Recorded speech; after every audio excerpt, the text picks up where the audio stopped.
is a presentation of Sertoba Media and Comey Media Incorporated.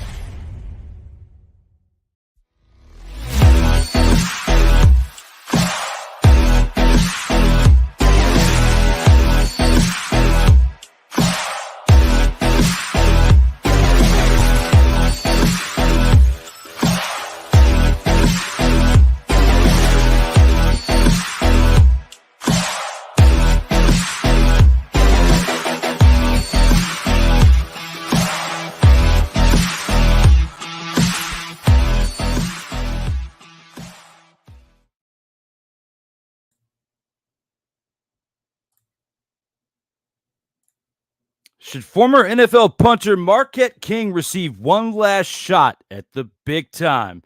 Jury rules the NFL must pay $4.7 billion in damages for violating antitrust laws.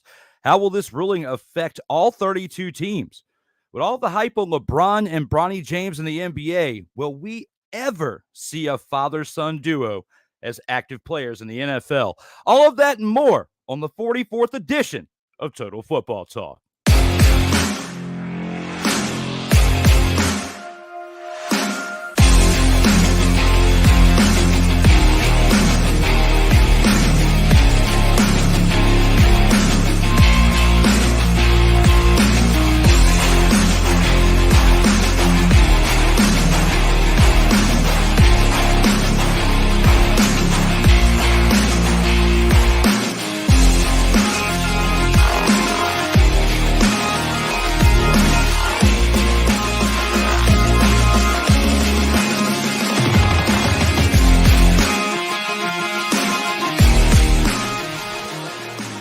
Welcome, one and all. It's that time again. We're back for Total Football Talk. I am your co-host, Drew Willingham, along with the EP of all EPs. My co-host here, Cole Johnson. Welcome back there, brother. Well, it's great to be back, great to be seen, and it's great to be here with you. Oh, my goodness. Why do I just get the feeling that you've been on a bender, you come straight from the bar to here, and we're doing the show whenever you introduce me? I wish that was the case. That would be fun. That would be fun. I'm more of like on a bender of relaxation and recovery, as yesterday was definitely a great day for me. You know, those of you who know and pay attention to Sertoba Media see me go wild on Sundays and Mondays between three shows. Finally get a day off. And then, you know, I had some work, of course, you know, mixed in there with my real work, but, you know, throughout the weekend. But, you know, to not have a podcast at 10 o'clock at night is what I'm saying. Like, and not have to do all the preparation for that and be here and ready to rock and roll with you guys today on Total Football Talk, the 44th edition today. And we talk about the jury rules that NFL must pay $4.7 billion in damages, Cole. I mean, that was big news over the weekend. And, you know, looking back on all that, we've got that and a lot more to cover on this and some CFL action too. And with that being said, let's not delay them anymore. Let's take it on into the opening drive. All right, let's go. We got trips right at 42, 989 on two. Ready? Great. Here with the opening drive, we have, you know, the CFL action. My team, the Saskatchewan Roughriders, had the bye week this past week, and deservingly so. They started this year out 3-0. I mean, they've been rocking and rolling with the Montreal Alouettes of the CFL, of being teams that are pretty dominant on two or, you know, not all three, but I would say about two of the three phases of the football game, you know, and they deserve the week off. And looking at that, we have some other teams that played, and we had some dumpster Pelican performances, and we'll get through all that. But this first game that we'll talk about wasn't as such, as it was a pretty close game. We're going to talk about the Edmonton Elkamos, as, you know, me and Mariah McCoffey dubbed them a few weeks back. And the Edmonton Elkamos there, you know, lose 24-21 to the BC Lions, a team that's been heating up, you know, over the course of this season. Now 3-1 on the year, you know, playing like a team that is their record. You know, they could have been 4-0 if you look at that one loss. It was a pretty tough loss, pretty close one, but they're rocking and rolling at 3-1. And with the BC Lions, Vernon Adams Jr., 331 passing yards on the day with only 1 touchdown, but he also added 6 carries for 33 yards. William Stanback, 11 carries, 42 yards, along with 4 receptions for 41 yards and a touchdown, was definitely the big decisive factor here for the Lions when it came to this victory. Aiden Eberhardt, 6 receptions, 78 yards on the day, along with Javion Katoy, 5 receptions for 68 yards. The defense itself wasn't too bad either. They did muster up 1 sack total, and they also had 2 interceptions that were big. Gary Peters and Ciante Evans were the ones that were the interception haulers in for the day. Sean White, field goal kicker, also made contributions, 3 of 3 on the day for field goals with a long of 42 yards. On the other side of the ball for the Elks, what kept them in the game somewhat, McLeod Bethel-Thompson's 247 passing yards with a touchdown. But what tipped the scales were those 2 interceptions that he threw. The Elks running backs had a major improvement this week, Cole, and we've been talking about how bad their running had been, which is why they had been winless up until this point right here. This week they get 15 rushing attempts, but muster up 98 yards total, very close to triple digits on the day. Mm-hmm. Dylan Mitchell, adds 4 receptions for 81 yards, along with Curly Gittens Jr.'s 5 receptions for 56 yards, and receiving that lone touchdown by McLeod Bethel-Thompson. Another factor here, though, is the Elkamos defense absolutely sucked, as they had no sacks or forced turnovers on the day. When we put all in that perspective, when we think about how this game went, a 24-21 game, what are your thoughts when it comes to recapping this first game of the week in CFL? Well, that last line is the most important one. If you're going to give up the ball, your defense has to get those turnovers or force them, or at least get the opposing offense off their game. That's what you normally do with sacks, and that's what you normally do with turnovers. They got neither. But this is encouraging for the Elks. So they got a rushing game going, and with mistakes on the road, they were able to be within a field goal. So maybe they might have a shot, but it just goes to show if you don't play not perfect, but if you don't play excellent for 60 minutes, you're going to take L's. So with the Elks, it just goes to show if you don't have that one break that goes your way, or you have one less break that goes your way versus your opponent walks away with the win. And that's exactly what happened with the Lions. Yeah, and I mean, the Elks have had no breaks this year. They're 0-4 through 4 weeks. And their team we'll talk about here in a little bit when we preview week 5 is they got the bye week. We talked about the Rough Riders deservingly needed that break this past week, starting out hot. But this team needs it because they are so cold in other aspects. And especially when it comes to their defense has been inconsistent. Now, they weren't horrible the previous week. The previous week we were talking about, it was their offense and the lack thereof of the running game in weeks 2 and 3 that really hindered their performance, that kept them from getting over the hump. Some of their games have been close, but they've been inconsistent in 2 of the 3 phases. Special teams, they haven't really been exposed enough for us to really get that much of an opinion yet. But 2 or 3 phases of the game for them, offense and defense, they're so inconsistent. That's why we're seeing an 0-4 record of the Elks right now. Yeah. Yeah. Now, you flip it on the other side. Vernon Adams Jr., the dude is unconscious in the pocket. Yeah, he only got a touchdown, but another over 300-yard passing effort. The game plan with the Lions is you have to make sure that pocket is uncomfortable for him. And that is why the no sacks and no forced turnovers part is important, because if that quarterback is comfortable like a Vernon Adams Jr., he can eat up a secondary. And Vernon Adams Jr. has been at the top of the league. Someone I was talking about last week, that's potential for MVP because of the stat lines he's putting up. And he proves it here with what he did this week and getting the Lions over the hump. I mean, it's his production that's gotten them 3 wins already this year. And it wasn't him that cost them that one lone game. So looking at him, he's definitely been the star of that team. And before we go any further, looks like we have some comments here in the chat.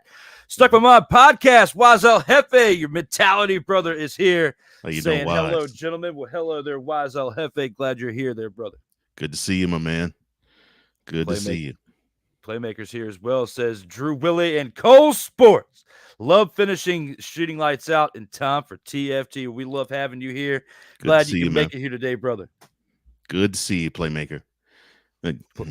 The hottest working content creator in all the land. You know, I can't do it as good as Cole does, but, you know, it doesn't mean that it's not the same. It's very genuine there. You got to keep it rocking and rolling out here in these streams, brother. Right. Sick Diggy says, what in the almond butter and kiwi jelly is going on out here in these streams? That was around the time we had the intro. Yeah. It's time to get funky, bring the soul, and get this jam started off right. You know, when I read that, it makes me think of that clip you used to play on Snowman in the Morning when everybody be all dancing and stuff on there. Like, this is like get the jam started off right. If I had that button, I would click that one right now. Oh man, I haven't done a praise break in a minute. Okay.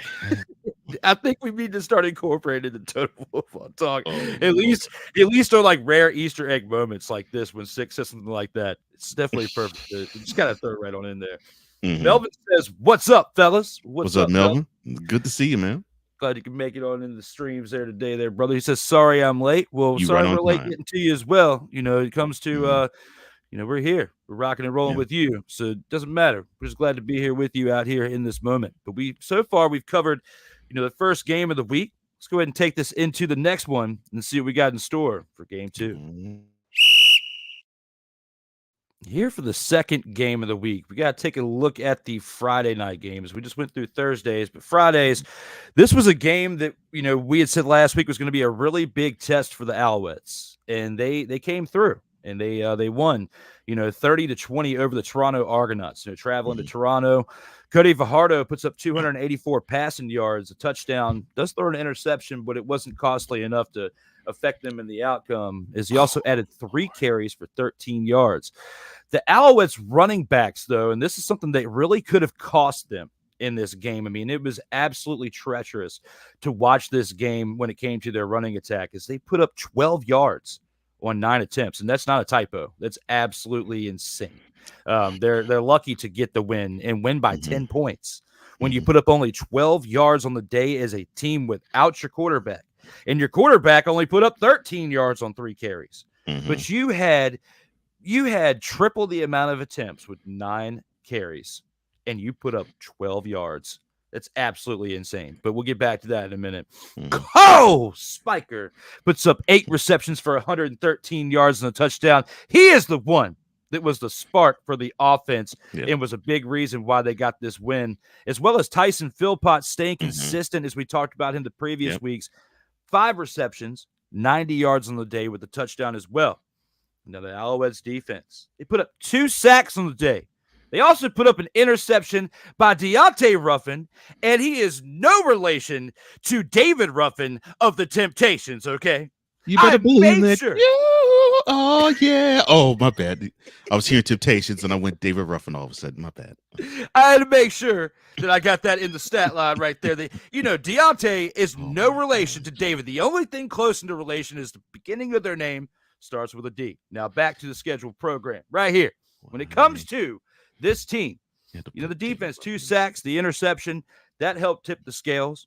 Along with Cameron Dukes' 199 passing yards on the other side for the Argonauts, he threw an interception. That was the costly interception that Deontay Ruffin picked up. But Cameron also picked up 5 carries for 24 yards on the day, which wasn't enough. Along with Kadeem carries, 9 carries for 61 yards and 3 receptions for 26 yards. He was the spark of the offense for the Argonauts that helped them get the 20 points, but wasn't enough to tip the scales in favor for them. The Argonauts defense stayed strong, though, even though they gave up 30 points. They did have a sack, and they did have an interception by Jonathan Edward. So when you put all that together and you think about everything, especially the fact that the other side who won had 12 total rushing yards on 9 attempts, Cole. What are your thoughts when looking back on this game right here? There's only one David Ruffin. And without him, the attempts are nothing but a group in search of a David Ruffin. Oh, my bad. I'm sorry. Let me stop channeling David Ruff for a second. The the Alouettes are fortunate enough to come out with a W, and they got a combined 25 yards on the ground. More than half of it is their quarterback, which I don't even consider Fajardo at fault for the running game being faulty.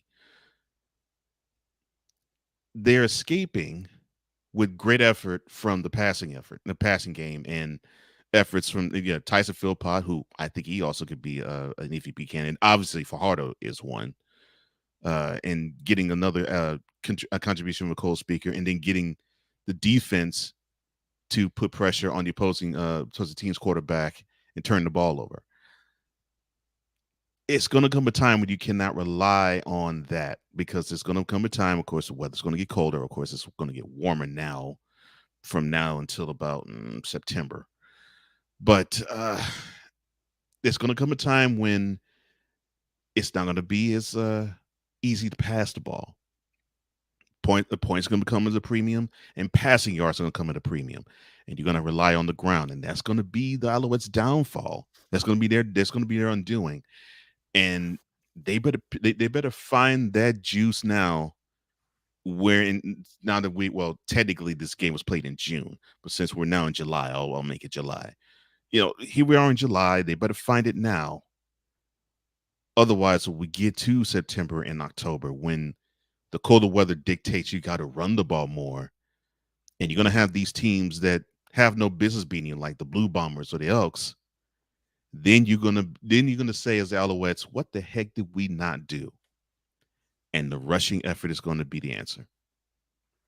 Absolutely. And it's going to be something that look forward to keeping tabs on throughout the year. I mean, Ryan McCarthy is high on the Alouettes, and speaks very highly of them. And through 4 weeks, they haven't been proving him wrong. So we're going to have to see how things pan out for this team. But there's a lot of similarities between the Alouettes and the CFL and the Birmingham Stallions of the UFL. I mean, between the coaching, between the production that you're getting on the field, I would say the Stallions, in my opinion, have a little bit more of a leg up, in my opinion, but because I still haven't been exposed enough this season to the Alouettes yet.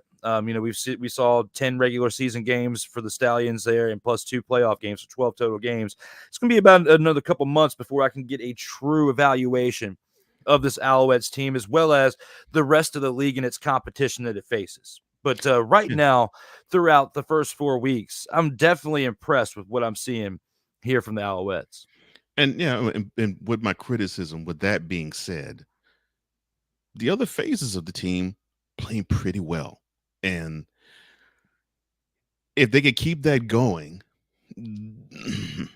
this one might cover the multitude of sins of not having a strong, or not even having any type of running game. But yeah, they're doing good. They're doing good everywhere else. And the defensive line is getting pressure. The secondary is getting picks, and I'm seeing a point total of 20. So I normally, when I see that you have the linebackers who are covering up everything. Either they're backing up the secondary, or they're backing up the defensive line well. So the defense is taking care of the job. Offensive line seems to be doing fine, because Fajardo is up and he's running and he's throwing, and he's making a few mistakes, and he's getting good production from his receivers. Everything else is clicking. The running game is not. That's the only problem. Other than that, I'm liking this team, and they got a good stern test with Argonauts. Went to Toronto, and they came away with a double-digit victory. What else can you say except good job for the exception of the running game all the way around.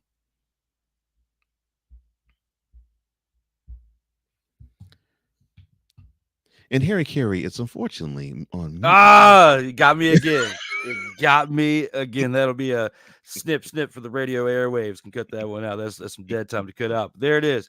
When it comes to this right here for the Alouettes, definitely interesting production for them through 4 weeks. We still won't see a bye week yet for them for a little bit longer, but they're hot right now. And hopefully the bye week won't hurt them. And we'll see if the Rough Riders bye week this past week will affect them in their production in this upcoming week. But with that being said, let's take it to the Saturday game.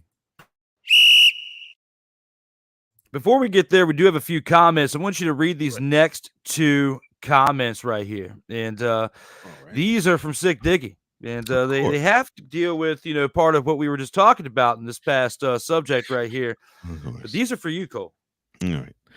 At Willingham, he needs to pay a visit to the city. Yep. He needs to get his praise dance on. Oh, Lord. As well as nobody came to see you, Otis. That's David Ruffin to Otis Williams. And Melvin chimes in on that and says the Temptations movie from the early 2000s is one of my favorites. One of mine too. I'd look at that one at least once every 18 months.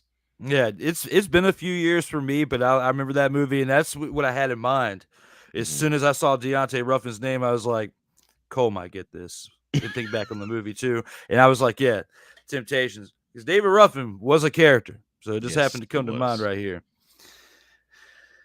And I'll let you read this one, Cole. All right. I Regret Jumping asks, I have a question.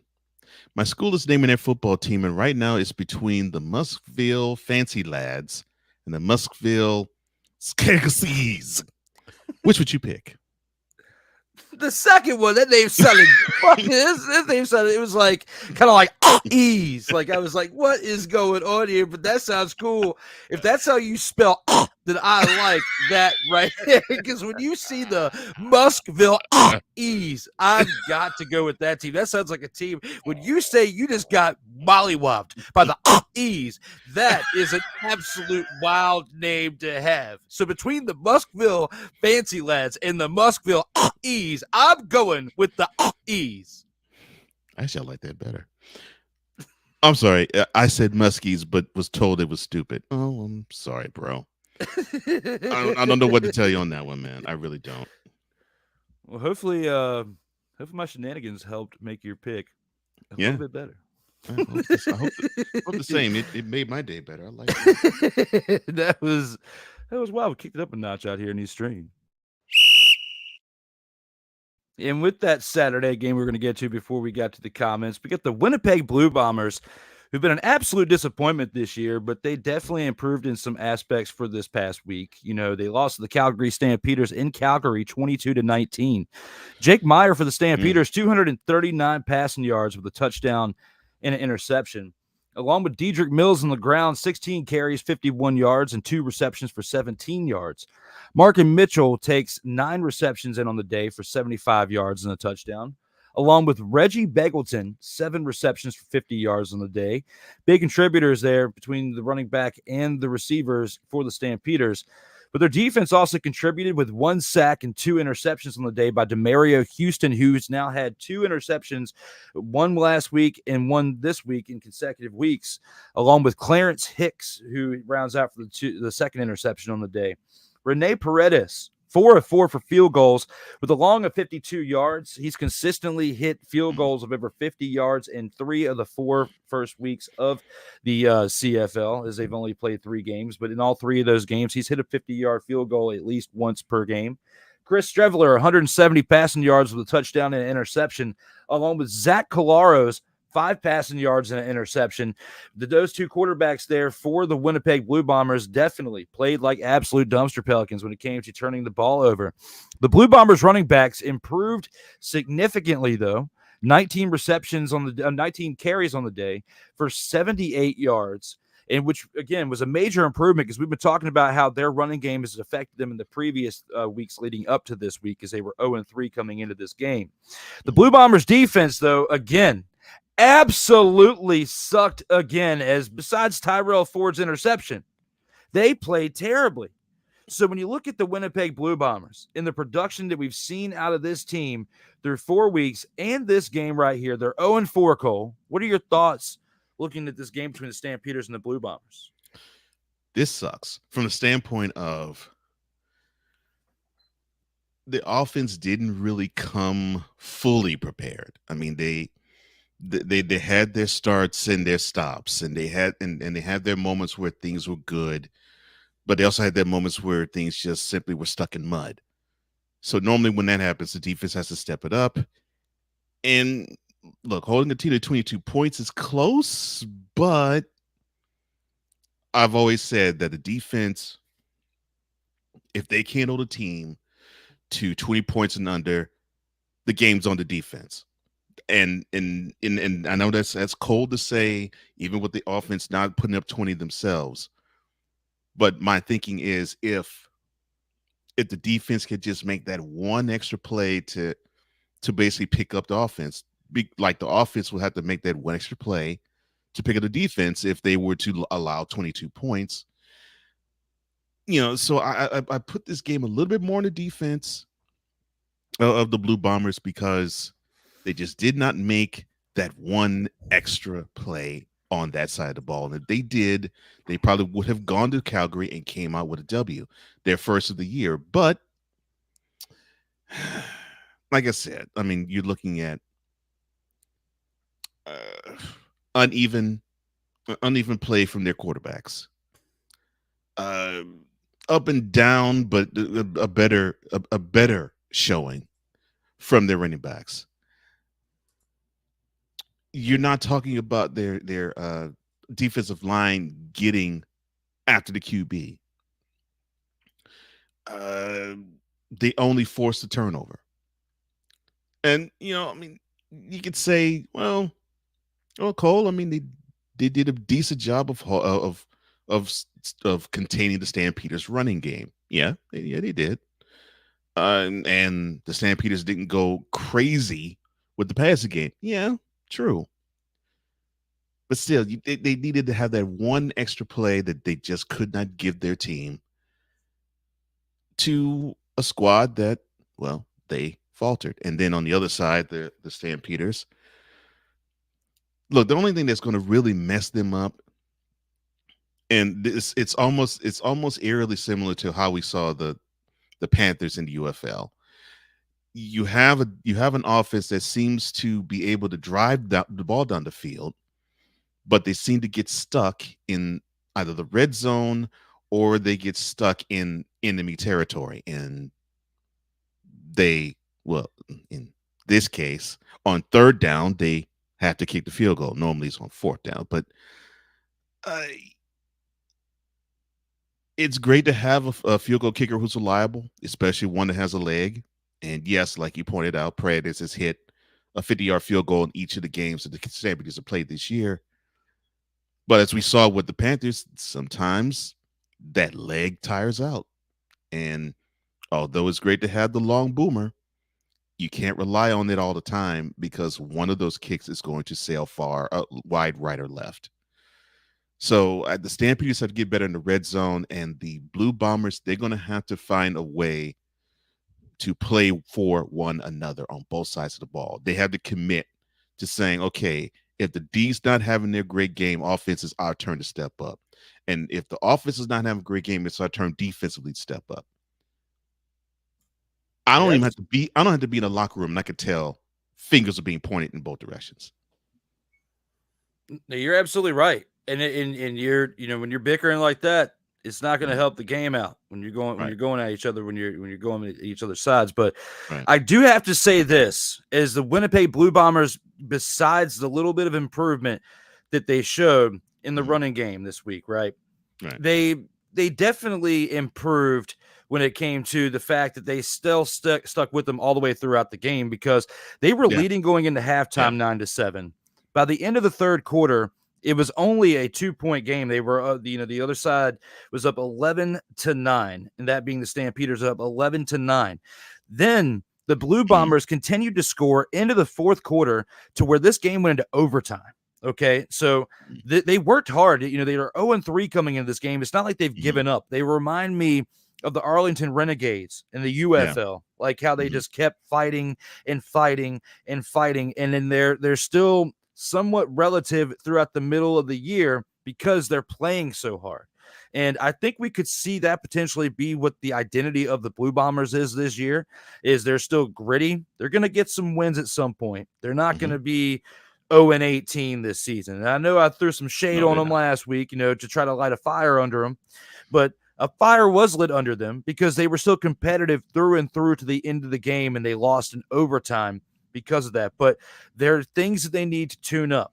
And the biggest thing is they need to work better on defense, because their defense is what's primarily costing them here, along with the inconsistent play out of their quarterbacks to keep getting banged up because their offensive line isn't protecting them well enough, which is why they have inconsistent production out of their running backs each week. So with everything you said there and looking at everything as a whole between the highlights we see visually and the stats on paper, all of that collectively is basically why I just have what I had thrown at you right here with my thoughts when it comes to the fact that it all starts with the running game. And that's when it comes to the offense. And they're consistently getting better there. With the defense, you have to be able to stop the run before you can stop the pass. So it all starts with your front line on offense and defense. And if you have gaps of, red flags throughout there to where they're not producing, and your offense is letting the D line go through and have their way and moving you around and manhandling you all day, it is not going to bode well. And we've seen flashes of all this stuff I just said consistently with the negative throughout the first 4 weeks. Then we've seen the good.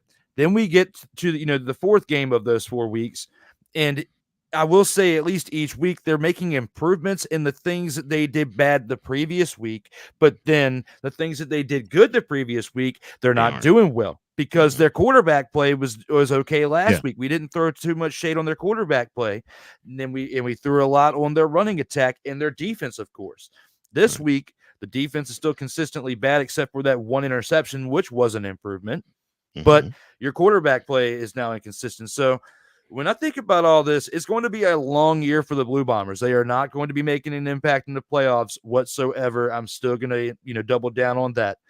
However, I think that they can make an effect on teams that are voting for a playoff spot or seeding to go for that Grey Cup championship and be a thorn in the sides of other teams as they continue to play the way that they are.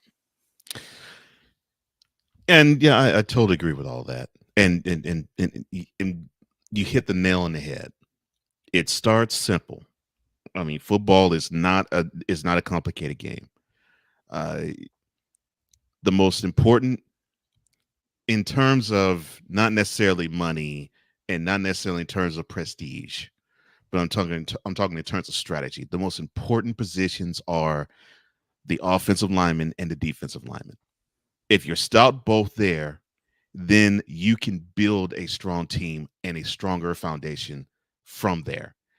If either one is a sieve, you have issues and a problem, because like you said, if the defense can't stop the run, you're in for a long day. If the offense can't stop a cold and they allow sacks, long day.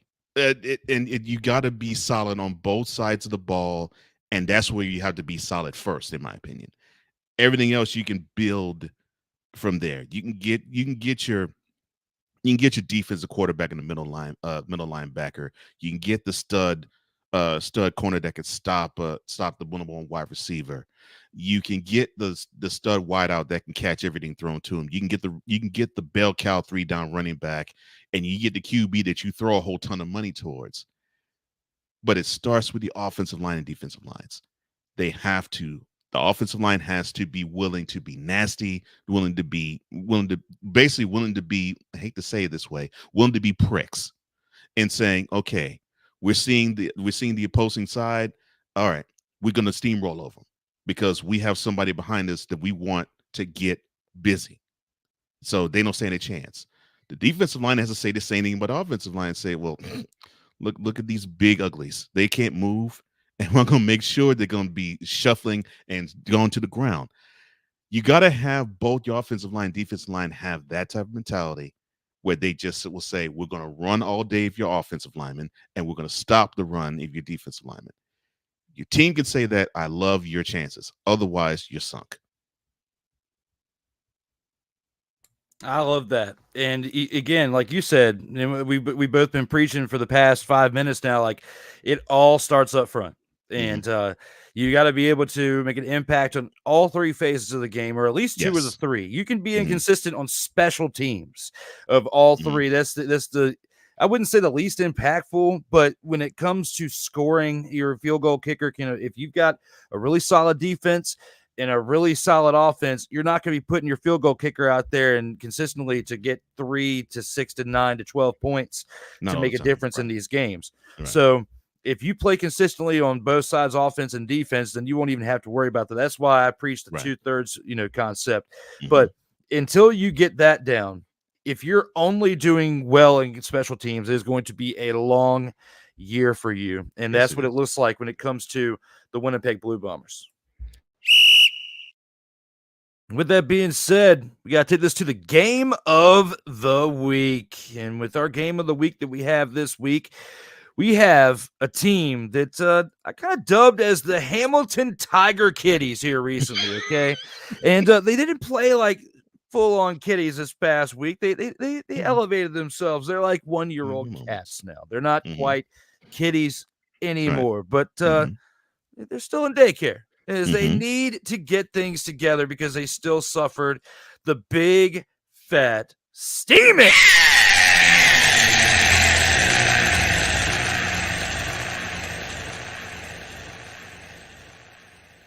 Out here in these streets this past week. And when you look at this game right here, I did give it the game of the week because just like the Blue Bombers, they've been gritty and they played against a team that's been fairly productive this year, being the Ottawa Redblacks. And the Redblacks hosted them at home this past week. And Drew Brown remains consistent with 265 passing yards, a touchdown, along with 2 carries for 12 yards on the ground. I'd say the difference maker for their offense, though, is Raquel Armstead, the running back who had 10 carries for 51 yards, also added 6 receptions for 53 yards, helped move the chains consistently on, for their running attack and their receiving attack. But the receivers also added 7 receptions for 90 yards on the day by Jalen Acklin, along with Justin Hardy, who had 5 receptions for 74 yards and a touchdown. That's consecutive weeks for Justin Hardy with a touchdown now for the Redblacks. Their defense also puts up 2 sacks on the day, along with on the other side for the Tiger Kitties. Bo Levi Mitchell, the one thing that has been consistently their positive spark for this team, and I gotta give them their props when it comes to that. They are 0-4, but Bo Levi Mitchell has been productive for their offense as he had 322 passing yards and 2 touchdowns passing on the day. The running back core, though, the reason why this game was as close as it was, a 24-22 score, was the fact that the Tiger Cats running backs had 18 carries for 73 yards, which in comparison to how they had played the first 3 weeks was a major, major improvement. Tim White on the receiving core, though, 8 receptions for 118 yards and a touchdown, along with Stephen Dunbar's 4 receptions for 90 yards on the day, made a huge impact for their offense. However, their defense continues, as we talk about phases of the game, their defense continues to absolutely suck again, as they had no sacks or forced turnovers on the day. And that's the reason why I think that it cost them in this 2-point game right here. When you look at how this game went down for our game of the week, Cole, what are your thoughts when it comes to this Redblacks and Tiger Kitties game? See, this is exactly what I'm talking about right here. When you look at the stat sheet, like I said, to me, if an offense doesn't score more than 20 points, the game's on the offense. If the defense allows 21 points more, the game's on the defense. So to me, the Tiger Cats offensively did their job. And if you look at the stat sheet, you had a quarterback that threw for 300 yards with 2 touchdowns. You had the running back core that, although they could have done better, still 18 carries and 73 yards is pretty stout. You had one receiver with over 100 yards, another receiver that came close to 100. So to me, that's what I mean when I say, and no turnovers from that offense. So that's what I mean when I say that if an offense can score over 20 points, but your defense allows more than that, that game's on the defense. And then you talk about the defense: 0 turnovers, 0 sacks. They have to match the effort of the offense, like the offense has to match the effort of the defense. And that is why you're seeing the struggles with the Tiger Cats. They're battling, they're scrapping, they're clawing, to borrow the pun of a team that's named Tiger Cats. But they just simply can't literally get to the pay window, as Jim Ross would like to say. Now, with the Redblacks, they didn't play bad. They didn't play well, but they played well enough. Didn't turn the ball over. Threw for over 250 yards, which that's pretty good. The running attack could be a lot better. And I think if it was better, the Redblacks would have probably eased into a W instead of having to scrap for one and battle for one at home. And the Redblacks on defense, they gave you 2 sacks. So they didn't make the life of the Tiger Cats quarterback too comfortable. And I could take that. But with the Tiger Cats, this is exactly what I'm talking about when I say that if an offense scores more than 20 points, it's up to the defense to allow less. And if they don't, that game's on the defense. So this game is on the defense 100% because they got to get sacks. They got to turn the ball over because they got to make that one play extra so that the offense doesn't feel as though it's all on them. Similar to how it would be if the scores were reversed and the offense just struggled to put points on the board. Absolutely. And, this was a close game throughout from start to finish, as when you look at the first half, the Tiger Cats were only down 12-10 going into halftime. They turned it around in the next quarter. In the third quarter, they put up a field goal and they were actually up 13-12. 1 point lead is not enough, though, to take you into the end of regulation result. And we see that here, as in the fourth quarter, the Redblacks put up 12 points to the Tiger Cats 9, as it was a battle of the field goal kickers, through and through for the last part of this game. And it came out, to be what this side of this factor right here. And if the Tiger Cats don't improve their offense to the point, I wouldn't say their offense, but their defense, like you said, to where they can keep the other team from scoring 23 consecutive, I wouldn't say 23, but 23 plus points per game, we're seeing them give up high number differences in games when they're scoring 23, 27, 30 points in a game on this defense consistently through 4 weeks. And this is the result that we're getting. Very similar to the Winnipeg Blue Bombers, except for I have to give it the Tiger Cats credit. Bo Levi Mitchell has been putting up numbers in the air on this year, through 4 weeks. However, there have been some games where he's turned the ball over a little bit more than he's scored in the end zone, even though he's throwing for 300 and 400 yards in a game.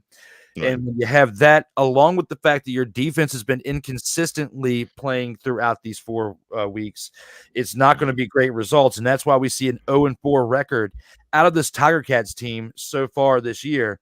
And like the Blue Bombers, I feel like they're going to be a gritty team that's going to keep these games close if they play well on offense. But until they tone up these things that are negatively affecting them on defense, we're not going to see anything great come from this team as far as positive production that results into wins until they fix this part on defense. Yeah. And basically what the defense has to do is just make it simple, make it about fun and effort. Normally you want to put your better athletes on defense. So have them enjoy the pursuit. Get them to have pride to say that they're not going to allow whatever amount of yards on the ground. They're not going to allow however many yards in the air, and they're going to get after the QB and rush him. They have to make the game on their side of the ball fun and make it simple. Because you can make things too complicated for a defense and you get them in their heads. And then if a defense is in their heads, then it's about, well, I got to get to that spot and I didn't get to that spot. Why did I not get to that spot? And then they're focused on the wrong thing. Then they're focused on trying to get to a spot instead of stopping the offense and forcing them off the field and putting the punt team on it. That's what you want your defense to focus on most. Get this opposing offense off the field as fast as you can and get the ball back to our offense so that they can do the damage, because the Tiger Cats have an offense where they can move the ball down the field. They've proven it all year long. And it looks like now they're getting better at moving the ball down the field. Now reward them. And if they can do that, they have to get to the quarterback and they have to force these teams off the field to, 2 plays, 4 plays, something short, so they can have the offense get the opportunity to produce. And unfortunately, with the against the Redblacks, they didn't. Absolutely, man. And the Redblacks have been taking this and running with it so far. I mean, they've had a bye week, but they've still been consistently playing well throughout this. And you looking at their production overall, I mean, they're 2-1. They're 2-1 through 3 out of 4 weeks, and they're going to be playing a team next week that is very similar to the Tiger Cats, and we'll get to that here later on in the preview. But overall with the Redblacks and what they've done, considering that bye week, before we go any further, what are your thoughts on this team? Can they remain hot to where they're, a team we think about here for a playoff run this upcoming season? I mean, this season in the Grey Cup 2024 playoffs? I'm almost going to say something similar with the Redblacks as I will about the Alouettes. But it looks like they're in a better position running game wise. I think if they could just focus more on the ground game and take a little bit of pressure off the QB having to throw the ball, I think the Redblacks will be onto something, and I think it'll actually free up Drew Brown to actually have more yards in the air. I think if they could do that, I think they're onto something, and I think they would be a contender, really, because everything else seems to be clicking. I mean, the defense could probably put a little more pressure on the QB, but that's basically splitting hairs. That's basically wanting basically perfection instead of excellence. And the team is close to getting to excellence and not quite there yet, but I think they're on their way there. And if they could just tighten up, to me, pass rush, because I think they'll force more turnovers if the pass rush gets a little more intense. And if they can run the ball a little better, I really like the Redblacks' chances a lot. And I think they can maintain this. Yeah, they're not like a favorite team like the Alouettes that are spoken highly of for consistent years, but they are a team that I do see some potential in. Young, scrappy team that I think Ryan McCarthy would say something similar to that if he was here with us. And at some point here later this summer, I'd say midway through the season, he will be back here, and we'll have him here for hour 2 to discuss a little bit of CFL action as we get closer towards playoff action. But when it comes to that, before we go to our first commercial break, let's take a look at the comments first. Mm-hmm. It looks like Ike says, absolutely sucked again. He loved it when I said that and was sitting back going, yeah. Absolutely. Well, when I was saying it, I could see Cole doing this.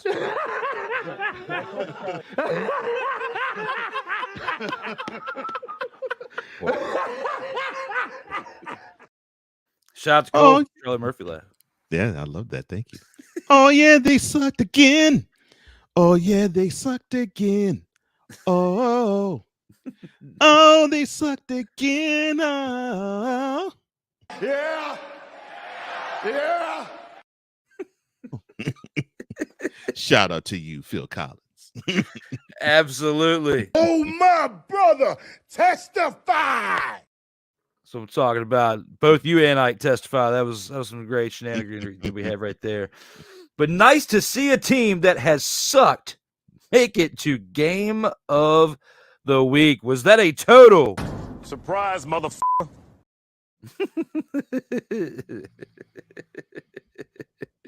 Gotta love it when you see a team that has been clawing and fighting their way to stay relevant. And the record is one thing, but you can't be fooled by the record. We're still only a month in. Things can turn around there, Ike. So as much shade as I threw at the Blue Bombers last week and the Tiger Kitties, we did see improvement from them in some phases of the game this week, but they're going to have to continue to improve as the weeks carry on if they want to have a shot at finishing this year at an even record at 9-9, because they play 18 games. There's a chance they can do it and come back. One of these teams, I feel like, can. Both of them will not. One of these two teams is going to be the dumpster Pelican team of the league, and I think it's going to be the Blue Bombers. So, this is the way that it is. But the Tiger Cats definitely showed improvement against a team in the Redblacks that Cole and I said just now that we feel like have a really good chance with the potential they're showing now to be a team that's in the hunt towards the end of this season. Yeah, no question. I mean, like I said, I'm loving the fact that the offense seems to be running pretty well and the defense seems to be invested. I think they get more into a groove with how they are and they build chemistry with each other. I like their chances too. It's going to be interesting to see how things pan out for both of these teams that are not performing well overall so far in the first month. And Six says in certain cases, it's not bowling shoe ugly. It's more like a pair of nasty feet. Really. Some stank in the feet. And that's not good. Really? Lord have mercy. With all that being said, you guys, we're going to take this into our first commercial break. When we come on back, we still have the Gridiron Scoop and many things to discuss here for hour 2. We'll see you here on the other side. All right, let's go. We got trips, right? At 42, 989. On two. Ready? Quick!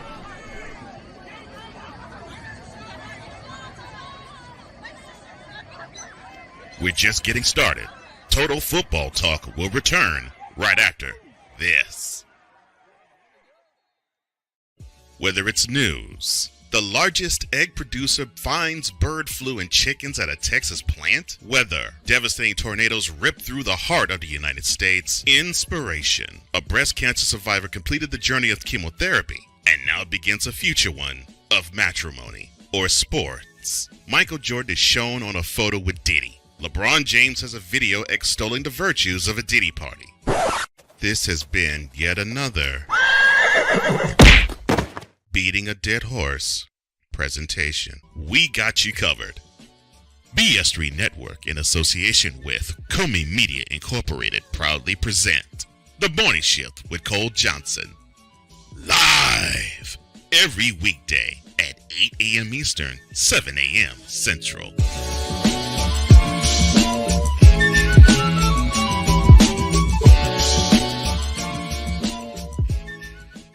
Hey, Eagles fan.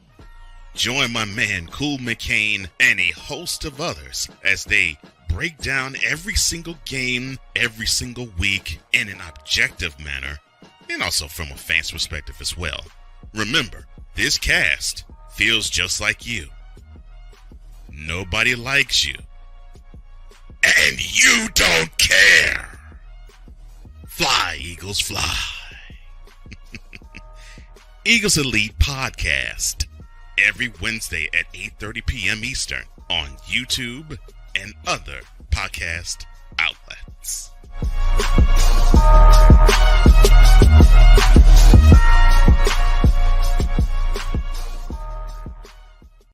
Everything Boston. I love you morons.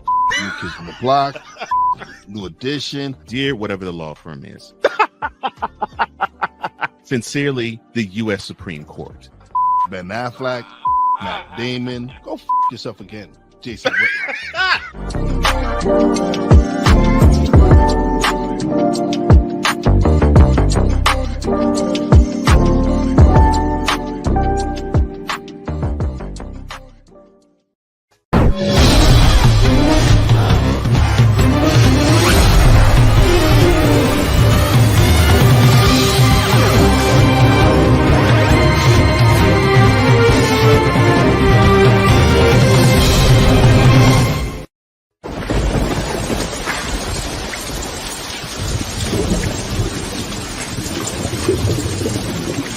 Welcome back to Total Football Talk, your source for hard-hitting gridiron action. We are back for episode 44 as we talk about the jury rules that the NFL must pay $4.7 billion in damages for the NFL Sunday ticket scandal. We are back, myself and Kyle Johnson, back for this episode right here. We got to take it into the Gridiron Scoop and talk about what we've got right here on tap.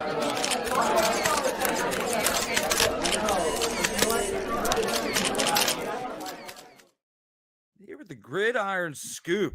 We got the Cardinals tight end Trey McBride is confident that quarterback Kyler Murray is capable of an MVP season in 2024.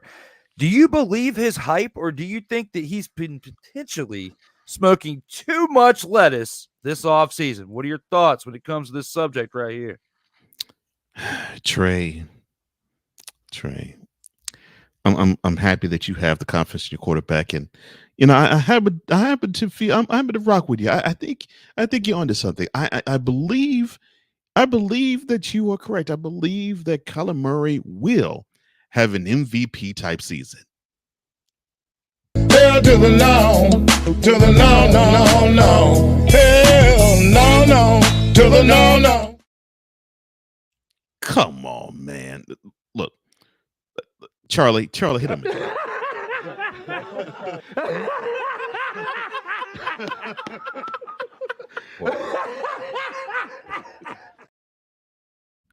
MVP season in what? Halo? Fortnite? What was he going to be an MVP of? Help me, help you, help me.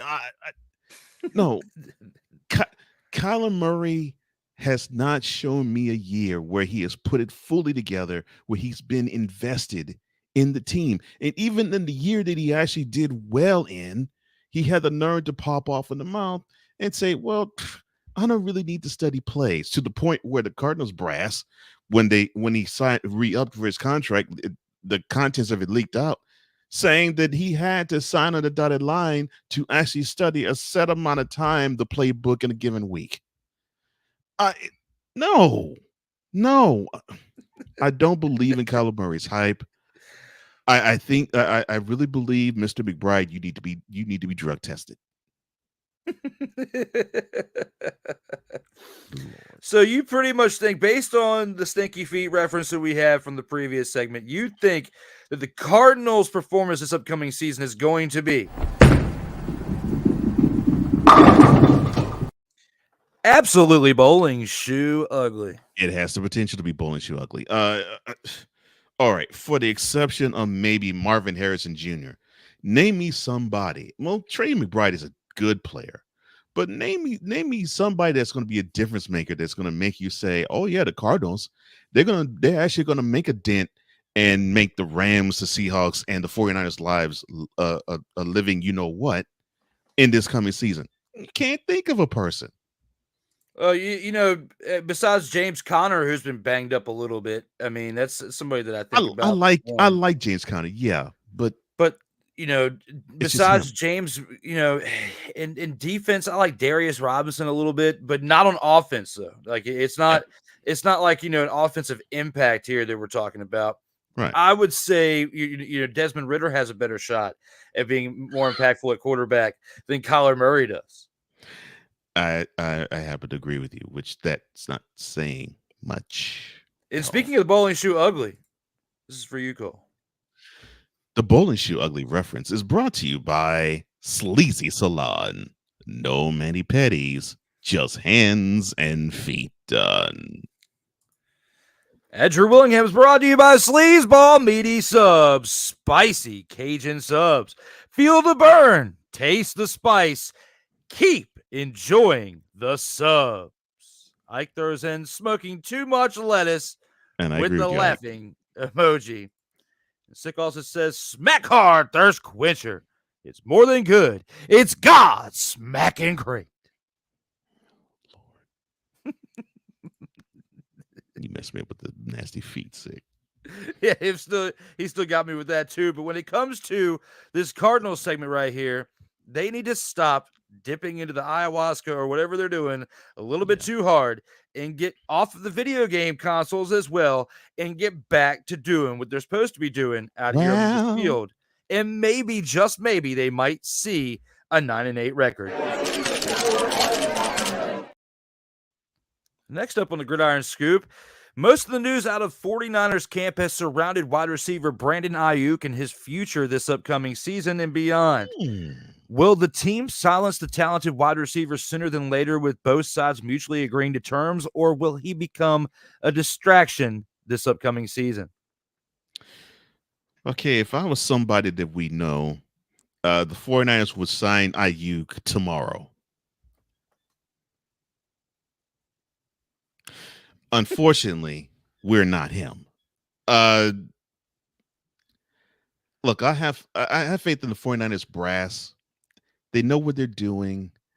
I think what they want to do is they want to make sure that they can keep as many of their key players as they can. And I think what they're trying to do is they're trying to see if they can gauge if they could talk Ayuk into a certain number. Now he may want a certain number, saying, well, I produced, which he did produce last year, pretty hefty. I produced this much, close to probably a number one wide receiver in the league. I was the number one wide receiver on this team. I'm due to actually be broken off some cheddar. I think what John Lynch is trying to see is, okay, yeah, you're due some cheddar, but we got to sign Purdy down the line. We're already on the hook for McCaffrey. We broke off some cheddar for Deebo Samuel, and the big man Trent Williams. I mean, he's getting paid a hefty sum. We have to work with a select number so we can keep all of you here. Are you willing to make that sacrifice? And I think that conversation hasn't happened yet. But if that conversation happens and you start to see Ayuk do real funky things, like what Kyler Murray did last year in taking off paraphernalia of the team off of social media, I won't say then you'll have to panic and worry, but then you would have to concern yourself with him being a distraction. They normally will try to take care of this before the season, so they'll know what to do during it. So I think he will be silenced to a point. But the way you really silence him is to slide the contract and give him the number he wants. I don't think we will see that. Yeah, he still has quite a bit of time left on his current deal. And, business-wise, it would make more sense to invest in other key pieces to actually help you get over the hump. Because, you've had on paper what we thought was good enough to win a championship before, but apparently you're still missing another piece or two, but you're just close. If he's enough of a team player and believes in himself enough, he can put up one more season to be a team player if he really wants to get a ring, and then after that get paid by either the team or somebody else. Right. If he has to, do a trade to some other team to get that money. But if you really want to get a Super Bowl, or at least, embed that in your DNA as a Super Bowl champion to help you be in a better position to maybe be on a team later to help be the veteran piece to help lead to another championship, you got to get it now while you're still young enough. And other teams like the Chiefs, who have signed, friendly contracts to help them invest in other players to build a good squad. You got Patrick Mahomes and other players out there around the same age, if not a little bit older, who are being the key components and, the ones that everybody looks up to into that as somebody who's setting a great example for how to help build a team that can win championships, but also get paid later, even if it's deferred contracts, because Patrick Mahomes is one of those out there that has that type of deal where he did sign for $500 million, but a lot of that is getting deferred to help them be able to invest in other players, which we see deferred contracts mainly in the MLB. But if Brandon Ayuk cared more about his future, they could work out some type of deal behind the scenes to where he can still make similar to what he's making now per year, but get the deferred money later to where once you're retired, you have that money guaranteed coming in.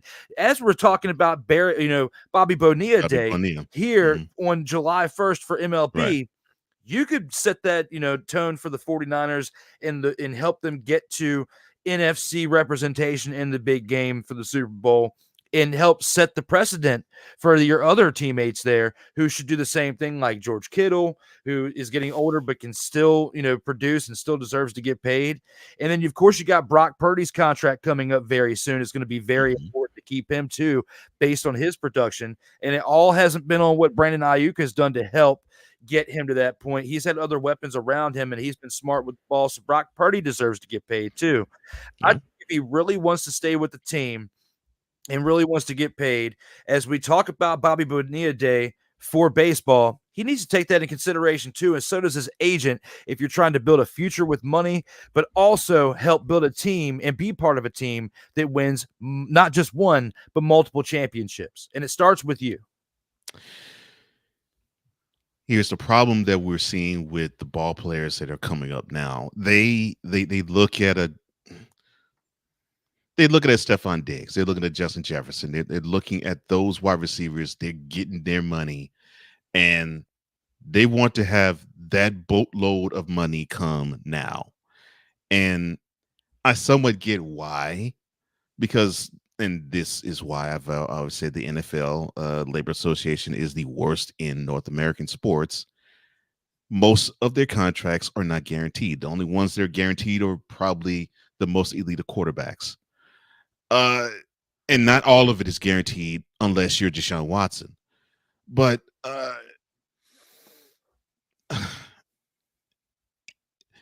players are thinking that they got to have that money now, and they're thinking more about themselves and less about the team.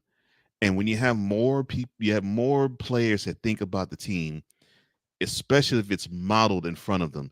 And with the Chiefs, of course, it's modeled in front of them with Mahomes, or going back to the last decade with Thomas, Patrick, Edward, Brady, Jr. But with him, it wasn't deferred. With him, it was restructuring, because he would restructure his contract almost every year. When that culture is modeled, where the trigger guy is saying, well, it's not, I'm getting mine, I don't give a crap about yours, like Aaron Rodgers. Then I think it would behoove the player to do like what you're saying, actually get the stuff deferred. Purdy isn't there yet to where he actually can influence the team financially for now. That's because he's still playing he's playing on his rookie deal. That's coming up soon. And to me, I think the future success of the 49ers will depend on how he negotiates his next contract. It's going to be interesting to see how that pans out. And, he sets the tone for how the quarterback contract will go, how other key components to that team on offense and defense will be, handled with their discussions as well. I will say I have to say he's being a little too vocal about it, though, here in the media, whether it's on social media or to the media themselves. Ayuk is extremely vocal. Yeah, I agree. And, to this point right now during the offseason, it's not really a distraction. But as we approach minicamp here in a month, as you and I talked about last week, we're about a month away from minicamp. We're now getting closer to that. As we get closer to that, as we get closer to preseason games where your body's already going to be stressed out by playing, you don't need mental stress going around and some type of dark cloud going on because one of your talented players on the offensive side of the ball is being a little too vocal about him and his contract status. And they need to nip this in the bud now when talking about this, as opposed to waiting another 3 to 6 weeks to really have this type of discussion to try to narrow it down. Because discussions during the season don't bode well. And genuinely, when we get to August, they cool off anyway. And if they cool off, they need to cool off to the point to where both sides can mutually coexist for the 2024 season. And he'll shut up during the season and just ball out and then get paid afterwards. And normally when you hear publicly announced, well, we won't discuss contract negotiations during the season, that's not a good sign. That's not a good sign at all. Absolutely not. So they know what they're getting and what they're saving by keeping the current deal. Yeah. And he knows what he's losing. So if they can find some common ground, I think they'll be okay. But if they cannot get on the same page within the next few weeks, at least to table this until the end of the season or do something to make him happy so that they can table it throughout the rest of the season, They're going to have to figure it out, and they're going to have to figure it out fast. For our last topic here in the Gridiron Scoop, we've got Marquette King lobbies for NFL punting job after an all-UFL season in 2024. After 5 seasons away from the league, could we see this charismatic punter back in the NFL, or is he a better fit for the UFL? I think we can see him back in the NFL. Really, I think the only reason why he was sort of booted out the NFL is because of his charisma.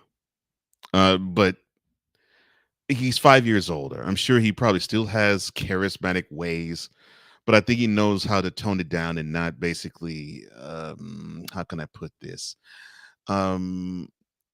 Give opposing offenses or opposing teams bulletin board material on the field. So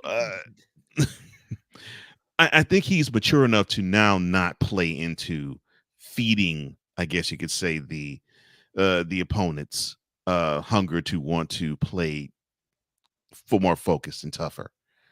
But it would have to be understood that his job is to punt and not to arouse or to stir up or to anger. Absolutely. And, I worded it the best I could with his charisma because he did stir up some things with his antics when he played with the Raiders. And then he was giving another shot when he played for the Broncos in 2018, but he only made it through 4 games, putting up only 20 punts for less than 1,000 yards total for 881, and was averaging 44 yards per punt, which is okay, but he was only netting about 39.7 yards of those kicks. When you look at what he did with the Raiders, I mean, his best seasons, I would say, would be 2013 and 2014, for his career highs. But also 2016, he had 34 kicks inside of the 20, as well as in 2015, he had 40 of them. So, he was consistently okay, but okay isn't going to be good enough to get you over the hump here in the NFL. He did very, very well in the UFL and did great for the year prior when the Renegades made it all the way to the XFL championship. And you could arguably say that a lot of what he did on special teams with those 4th down punts helped set them up to where they were in position to win some of those games. They only were 4-6 on the year, but those 4 wins were enough to get them to the playoffs. And when you really examine what they did that year, and especially in their playoff run that year, when you look at what their special teams production was, Marquette King was the center and the core of their special teams play. He can also do some trick plays. He's got a little bit of speed with his legs. He's done some 4th down trickery as well, as the punter. But I look at Marquette King like the same as I looked at Pat McAfee if he were to still be playing, right? Because they're only about a year and a half apart. Marquette King will be 36 years of age this October. So he's only a year behind McAfee behind myself as I'm 37. But when you look at this right here, McAfee would probably still be productive if he was still playing. But if McAfee, being the fact that he's been out of the league since 2016, so he's been out of the league for 8 years, 7-8 seasons now. Looking at that, I don't think that he would be able to jump in and be that productive, even though Marquette King has been playing in the XFL. He did in 2020 during the COVID year, and then it got shut down. And then came back. He took a couple of years off, couldn't get back into the league, but came back in 2023. Won the championship with the Renegades, wasn't the decisive factor, but was part of the core that made a difference. And then the 2024 continued on with the UFL as they merged with the USFL, that being the XFL, that what he was with before, and still continues to play at a high level for the UFL. However, playing in the UFL is going to be different outcomes when it comes to playing in the NFL. When you think about the level of competition that you have, it's not horrible, but it's also not top notch like NFL. So putting all that in perspective, I think that he deserves a shot, at least a tryout or something along the lines like Jake Bates has gotten with him being signed to the Lions. I feel like he deserves a shot in training camp, even though punters are somewhat nowadays a dime a dozen because they're not as relied upon as much as they were, I would say, maybe 10 plus years prior. Pat McAfee played in the last era of when the punter was somewhat relied upon quite a bit, and he helped up the Colts tremendously, especially in his rookie year when how they got to the Super Bowl when Peyton Manning. Not saying Marquette King could come in here and do anything quite like that because, again, he's been away for 5 years. But for a team that doesn't rely heavily on their punter, that does fairly well, I wouldn't say fairly well, but is more dominant on offense and defense and seldomly uses the punter, but just needs somebody to come in on a cheap deal, a cheap veteran minimum that it gives them one last opportunity, but also you don't have to rely on them so much. If you have a situation such as that to where you can still be a team that makes a bid for the playoffs, I think Marquette King deserves an opportunity, but there's not many teams that come to mind personally that I can sit back and say, I can see him going to a specific spot. Is there a specific team with Marquette King that you can sit here and say, I can see him fit in with this? Would it be a team like his previous places, like the Raiders or the Broncos, or a new team? I think it'll probably be a new team. I don't know if the Broncos or the Raiders will take a flyer out on him. And then it would depend on if he would like to, if he has any like championship aspirations. And I think if the answer is yes, I think he would definitely fit on a team where his exuberance could actually help them, and they wouldn't need him for 5, 6, 7 years. Although as a punter, you could play a good while. So it just, to me, it depends on his aspirations. If he wants to be on a contender or not. If he just wants to play, then he probably will find his spot on the roster. But I think probably his better shot would be if his championship aspirations are strong and high, and he wants to leave the league with a ring. Then getting on a team with maybe a year or two that you'd be on it, and you could probably help the culture a bit, would be what he would have to do. Absolutely. And I like how him being vocal to the media in comparison to our previous topic with Brandon Ayuk, two totally different scenarios, but I approve more of this message than the Ayuk message because, he did have a great season as being a part of the All UFL. He is an XFL champion, and it has that clout coming in from the past 2 seasons to say, I've done this, I deserve an opportunity, as opposed to being inside the league already under contract. I've done this, and I want more money. Marquette King just wants an opportunity, and I feel like if you give him the league minimum as an offer on the contract, he would accept it if he truly wants to be a part of the NFL again. With that being said, we got to get to one of my 2 favorite parts of this show, and that is the Grand Champ.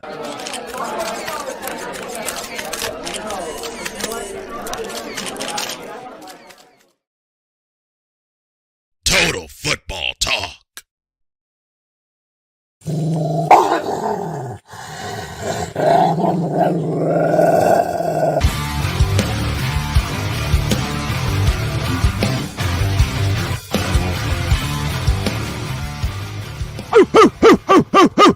Where my dogs at? I'm looking at one right now as he's about to give his take for the dog of the week. His MVP pick is. Let me see. I could go with Drew Brown. I could go with Vernon Adams Jr. And look, Vernon Adams Jr. is having a wonderful season thus far. I could go with the Alouettes team as a whole, but I'm not gonna go with them. No, I'm gonna go with DirecTV. I mean, hey, when is it that you get a court of law to rule that you are going to get paid by the Shield at least $5 billion?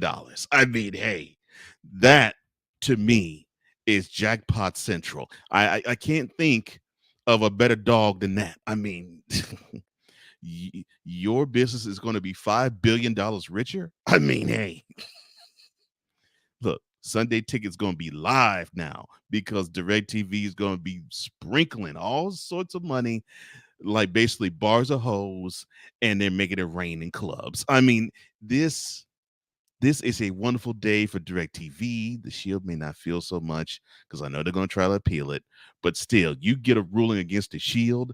That's a W in anybody's boot, and I mean anybody's camp. No matter how you look at it, no matter how you slice it. So DirecTV, y'all a lot of dogs.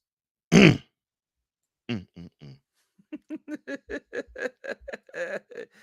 we will talk more about that here later in the show when it comes to MTV. Well, I would say MTV, but Sunday, MTV. the NFL Sunday night ticket.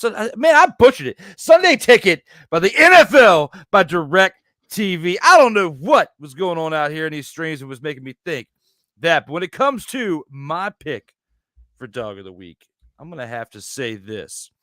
You know, he alluded to this when it comes to his pick. He could go this way or he could go that way.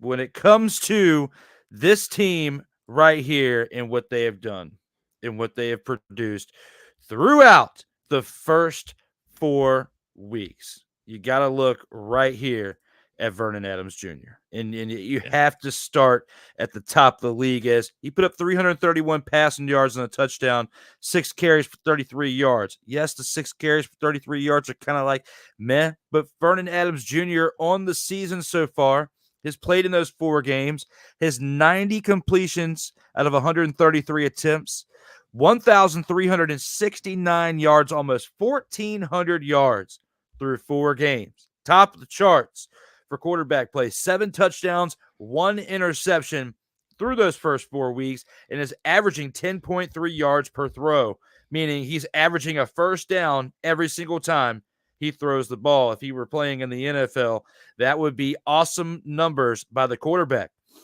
So when I look at Vernon Adams Jr., when I look at what he did by putting up 331 passing yards, except for Bo Levi Mitchell, who put up 322 passing yards in a losing effort, there was no other quarterback this past weekend that threw for over 300 yards.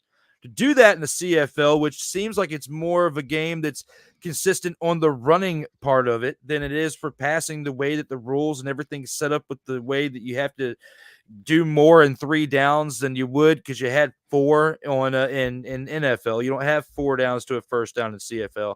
To put up that type of production, when you have 3 downs to a first down, I've got to give it to this man right here, putting up nearly 1,400 yards through 4 weeks and putting up another 300-plus yard performance in this past week. I'm going with Vernon Adams Jr. as my pick for Dog of the Week. Yeah. And I cannot fault you for it. In fact, I wanted to roll that red carpet for you to do it. He deserves it. Because right now, I think he's the leading candidate for MVP in the CFL right now. Absolutely. And, you know, they've had some great play out of the Alouettes. But when it comes to their quarterback, though, and it comes to their running game, it hasn't been as consistent as Vernon Adams Jr. has for his team, and that being, you know, the BC Lions. So he's the big reason why they're 3-1. You know, Cody Fajardo has been consistent, but he's been turning the ball over a little bit more than what we've seen from Vernon Adams Jr. So because of that, I'm going to have to give that pick to him. And you had a great pick with the judge and the jury for the NFL Sunday Ticket. And my apologies again to the people in the streams for butchering it. I don't know if I call it Sunday Night Heat or Sunday Night, whatever it was for a second. It was, my thoughts were not collectively. There's some times when I'm tired, I drift away. We already know about what my body's been through. So my apologies. And don't you worry, WQEE, you won't hear anything of what I just said when it came to what happened. But you guys in the streams live know what's up. Everybody out here, thank you so much for tuning in so far. Whether you're listening to us on WQEE 99.1 FM in Newman, Georgia, or if you're watching live on YouTube between Comey Media and or Sertoba Media, where the struggle is real to be awesome. We've gone through the first part of this show. We still have another 40 minutes left of it or so about. But when it comes to our next commercial break, after this last one, we'll see you here on the other side. Coming up next, the featured attractions. This is Total Football Talk. Comey Media Incorporated, creating content magic in the real world. In a world where chronicles of the past are brought to the streams, whether the content is relatable or completely beyond your realm of life, there is no shadow of a doubt that this show is absolutely full of shenanigans. Get ready for D Willy in the evening, this Sunday at 10:05 p.m. Eastern. exclusively on Sertoba Media, where the struggle is real to be awesome.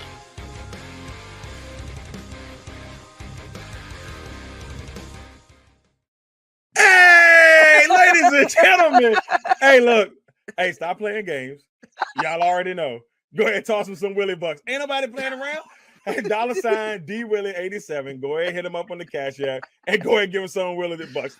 Look at Drew looking stoic, ladies and gentlemen. Stoic on that $10 bill.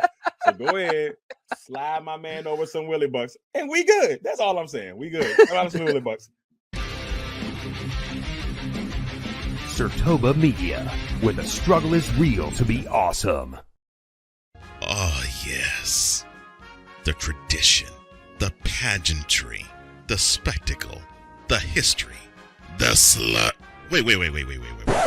I gotta rep my brother's stuff right. All my DMV soldiers, stand up! And welcome to the Commander's Gridiron Report. You want your commanders to be repped right? Well, D Willy is your man.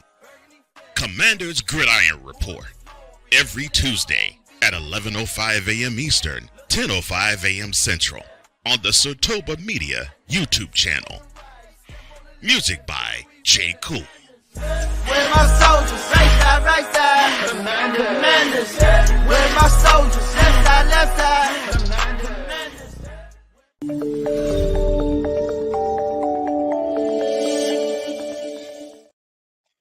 Welcome back to Total Football Talk, your source for hard-hitting gridiron action. We are back for episode 44, talking about the jury rules that the NFL must pay $4.7 billion in damages. And we'll get to that and a little bit more here as we round out hour 2 of this episode right here. But with that being said, let's go ahead and take it into the featured attractions and discuss what's on the slate for that one.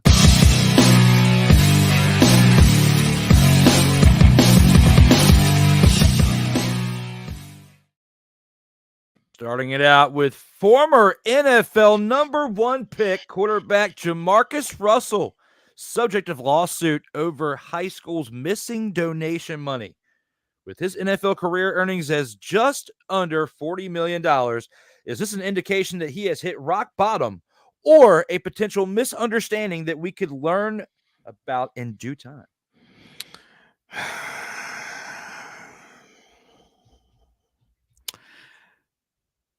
Can it be both?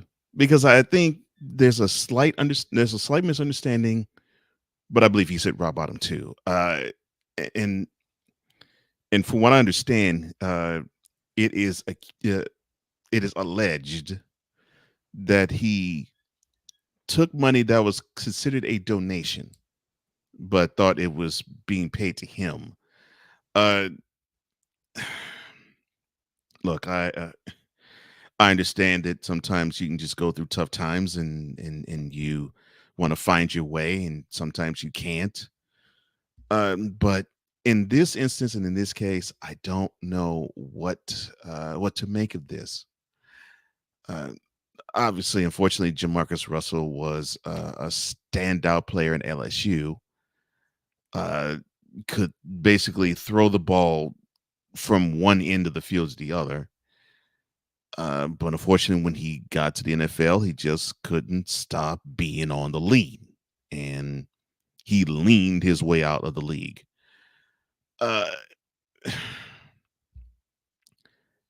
I hope this isn't a story that's going to end badly. Hopefully this is in the midst of the turnaround, and this is just a divot that he hit.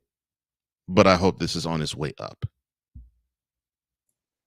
Same here. I mean, it looks bad. It really looks bad. I mean, it was several years back. We were talking about how he was trying to make a comeback after being out of the league for several years. And, that was a desperation in the fact that it looked like he was, pretty low in the bank account at that point. And now, we're talking about how you're working with a high school here, especially with the football program. And now there's a $74,000 check that goes missing. Like, I mean, if it's addressed to, I wouldn't say addressed, but if it's written out to the school or to the program in which they are receiving the donations for, right? Right. I don't understand. What did he try to cash it, or did he sign on behalf of it and withdraw the money from the check? Or does he just simply have the possession of the check? Because that's what I'm unclear of. Is that something that you can elaborate on that you're aware of? Or I'm not sure if the check is cleared. I'm not sure if he went to cash check. I'm not sure about that. I was just sure of the amount, and that it seems like it's a misunderstanding of, was it payment to him or was it a donation to a charity of his? I don't know. That much beyond that I don't know. But considering that he had not the greatest of times in the NFL, this is not looking good for him. no, because I mean he was a volunteer coach, for Williamson High School, and is pretty much fired from a free job for taking money. I mean, that kind of sounds, it doesn't sound right. When you're fired from a free job for taking 5 digits worth of money. No, Like that's not right. that's very sad. And yeah, because everything that I read up on it, I couldn't hang on. So here it is. This is the part that I did miss in my research on it. So it says the former NFL quarterback is accused of depositing the check at a credit union and then withdrawing an estimated $55,000 of that $74,000. According to the lawsuit, Navigator Credit Union is now suing Russell for $55,000 because apparently the other 19 was recovered, but the 55 that he withdrew from the check has not been recovered. So that is the answer to the question that I had. So yes, in real time, that was the updated news that came out today based on that. That wasn't out based on when I put this slate together yesterday. So that is actually real time news to this. So with that being said, because he was dumb enough to deposit the check and then withdraw 75% of it, we'll say is a hard number. What are your thoughts now on this topic? It's not looking good. It isn't. This is looking like stealing, and I don't want that. I don't want to say this about him. I don't want to think that about him. But you just don't ever want to see someone. And like you said, he was volunteering time. And you're thinking, okay, so he's trying to pour into the community. And you see this happen. It's not good at all. And I have a bad feeling in my stomach. I hate this, man. Dang. Former number 1 overall pick needed $55,000 that bad. What's he going to do with it? Gamble it and then put it back in and then think they could just take it and everything will be okay and make a profit off of it? That could be part of the issue too. Maybe he's got a gambling problem because how do you need $55,000 on hand that quick? Plus, I feel like the bank should have seen a red flag if you have a check that's addressed to somebody, well, not addressed, but issued to somebody else. You're signing on behalf. You're a volunteer coach at a high school. How did you even get your hands on there's so many red flags within the story. I feel like there's more than one person liable. And he could just be the scapegoat for it, but you were still dumb enough to deposit in your checking account and then withdraw it. There's just too many red flags in the story. Yeah. That's what I'm hating about this. It's just like, man, I wanted this to be like a misunderstanding, but can't. You can't. You can't say it's one. You can't say it's one. It sounds like this is reeking of desperation. And I know we all have those moments where we are desperate, but man, like you said, dude was a former number one, not just the former number one pick of a team. He was a former number one overall draft pick, which means of that year, he got the best contract of any. And of course, back then, there wasn't rookie contracts. You got broken off a good chunk of cheddar. And he's in dire straits now. I mean, this is not good. And I mean, he's got to be about in his 40s now. And if it's that bad, man, it makes you ask the question, how have the intervening 20 years been for you? Man. Yeah, this sucks. Yeah, he's pushing 40. He's 38 as of right now. So you haven't even been 20 years removed from the time that you were drafted in the league when you got your biggest payday from being a number one overall pick. You made 39 and some change $1 million, just under $40 million. And now in 2024, either the pandemic hits you that hard or you were just that bad with money to blow nearly $40 million since 2007. That's absolutely insane. That was when he was drafted 17 years ago. So it's been 17 years. Absolutely insane. But let us know what you guys think out here in the comments as we take it into our next topic here on the featured attraction. Hey. Who's giving them the business? Moving on to other things that impact you legally. Jury rules that NFL violated antitrust laws in Sunday ticket case in order to pay $4.7 billion in damages. Could this shocking ruling disrupt the balance of power between the league and its teams?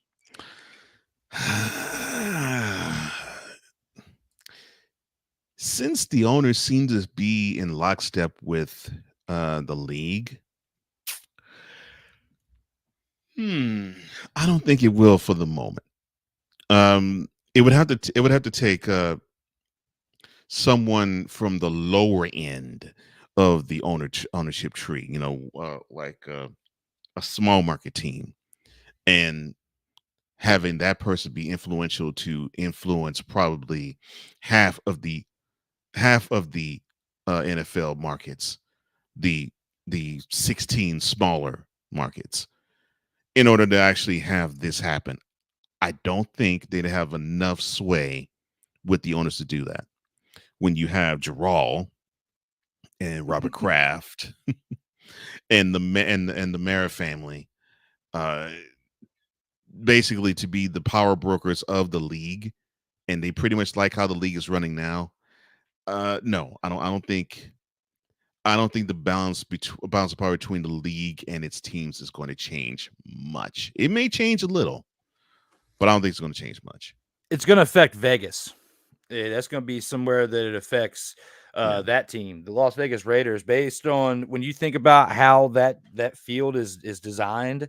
And there's a lot of TVs, a lot of things that are being broadcasted, not just through their simulcast feed that's going to the game. They're actually taking the exact feed from wherever it's being broadcasted to Fox, CBS, and putting it in several areas of the stadium because of the way that stadium's designed. There's multiple things that you can do at the Las Vegas Raiders Stadium and the way that it's designed as big as it is.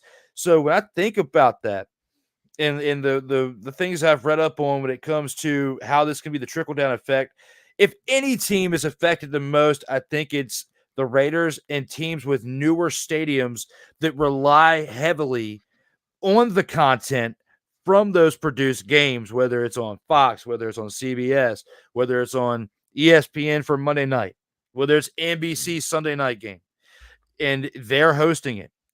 Fields like, places like Jerry World, Gerald, like you said, here for the Cowboys. I mean, I think teams with the newer, more state-of-the-art stadiums that have a lot of different TVs, suites, and things that rely on these feeds coming through and Sunday tickets out there and now getting the hammer drop down on them, I think it could affect them a little bit. But and maybe somewhat of the revenue from that, all that too, is basically where I'm alluding to with that.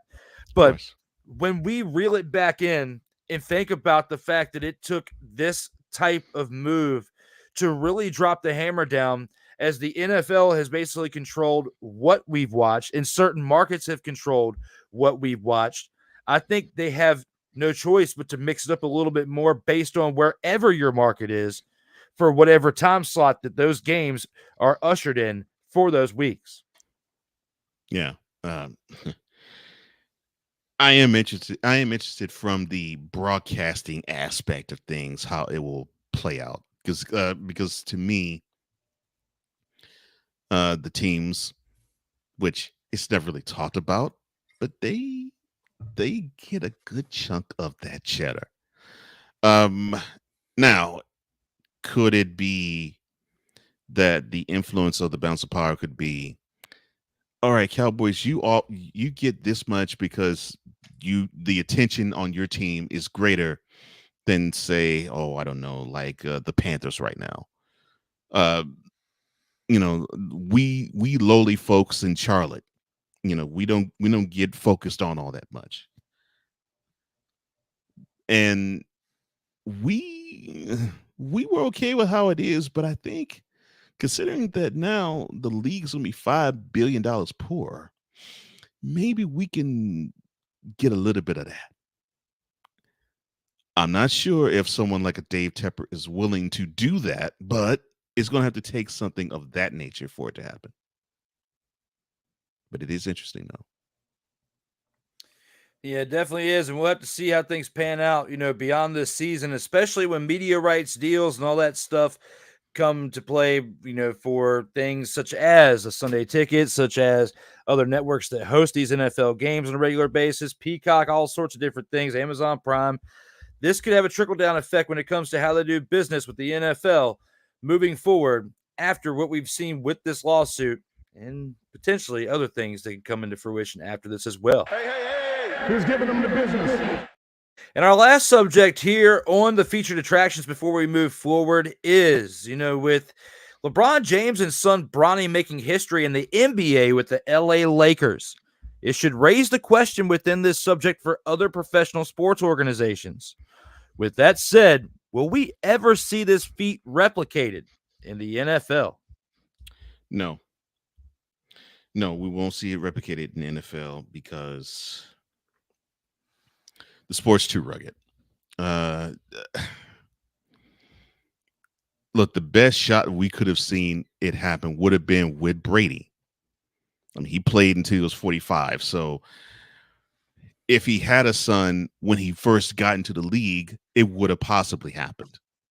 But his son's, I think the oldest one is in his teens. So that wasn't going to happen unless he decided to be into his 50s.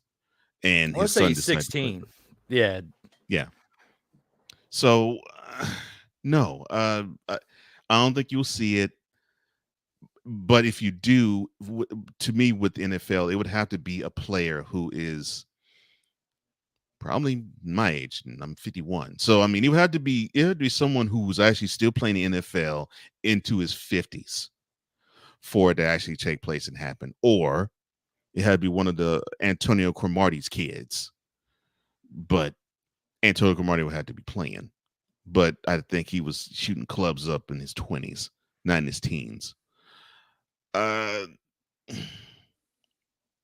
So other than that, it would have to be someone who actually is coming into the game as a father, and his son would have to be about 4, 5, or 6. Which, yeah, that happens, but more than likely, it's seemingly when the family gets a taste of NFL life, if the guy plays a long time, more than likely the offspring is wanting to not play football. Probably in part because the game is violent. Probably in part because the player is basically saying this isn't how you want to make a living. You should make a living using your brain instead of using your body.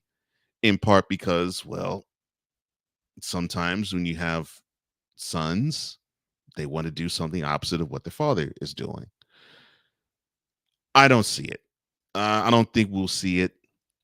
The closest we'll see is, and we've seen this already, coaching.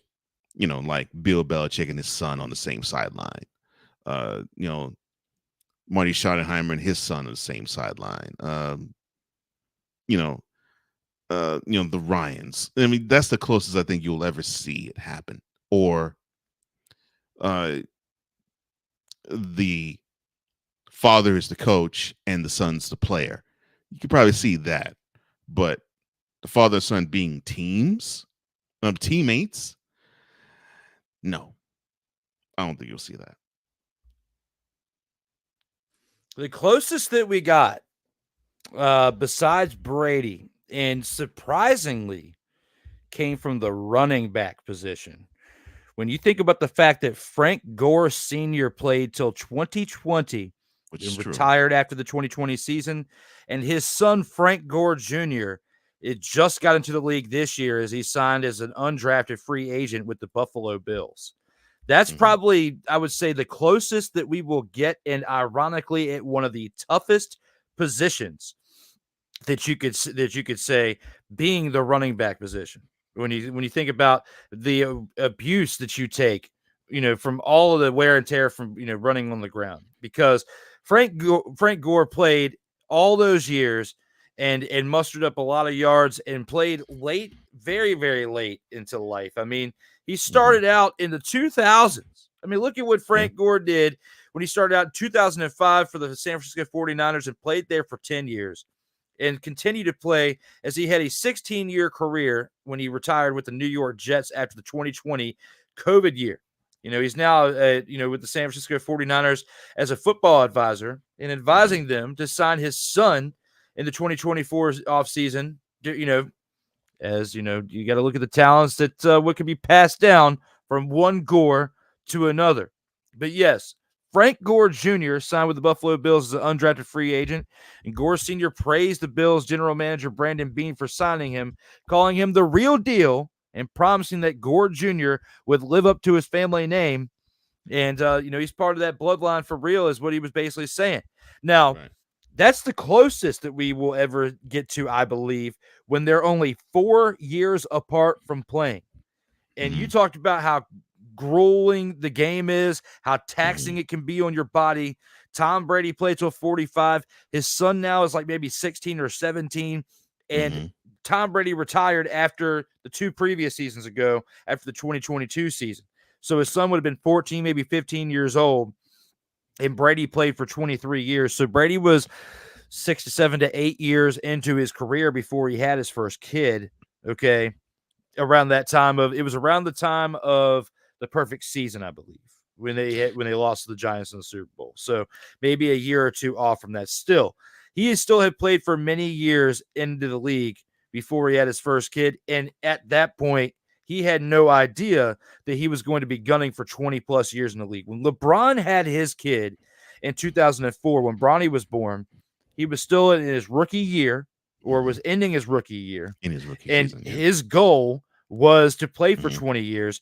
And if he could get to that point, knowing that he had just signed, or not signed, but been drafted at 18 years old, that there was a good chance that his heir apparent, Junior, could have an opportunity if he had the similar career path that his dad did, being 18, 19 years old.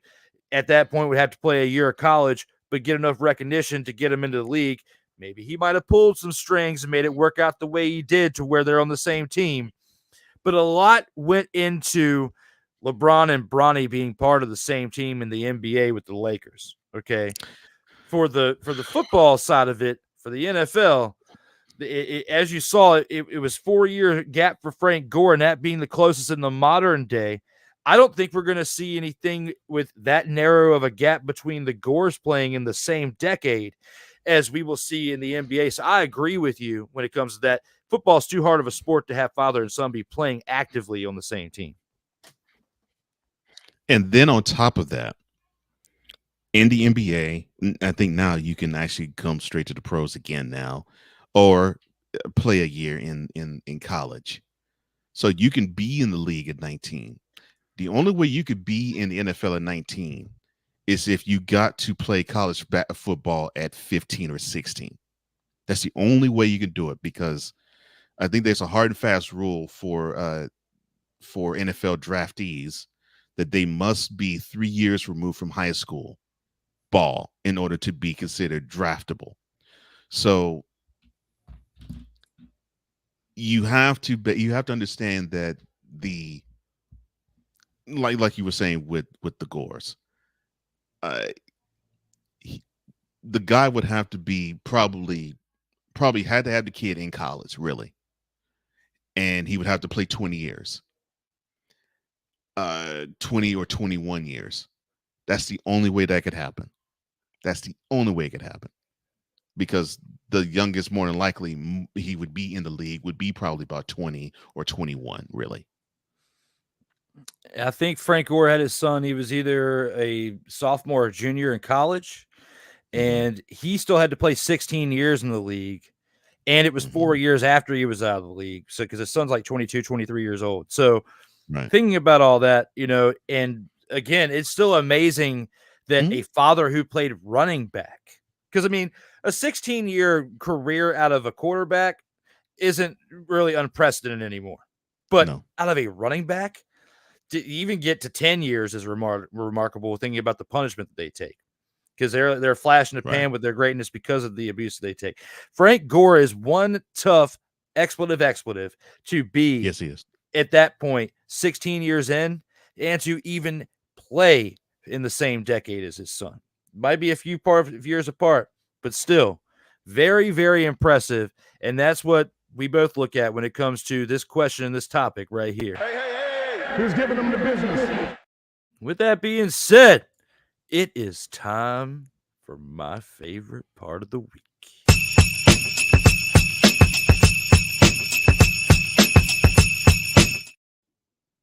Oh, yeah, it's time for the snowflake of the week. And with that being said, it's time for my man to lay the cards out for his pick of his snowflake for this week.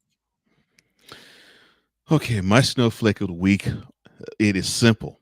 It is Brown Sex. Oh, sorry, wrong show. My bad. I'll just talk about Bronny and LeBron being a great father. No, being the father of the year because he pulled the strings, and nepotism is alive and well throughout society. Off-putting. All right, let me get serious.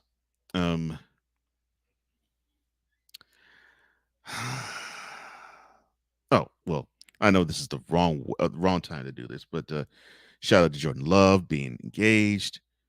Shout out to Dak Prescott for beating that sexual assault charge. Let me see. Who do I want to put as the snowflake of the week? I think I'm gonna have to go. Oh, all right. I think I'm going to go to Tiger Cats defense. I just don't get why, and I still won't get why. When your team is struggling and you have the opportunity to do something, to make a play, and you don't.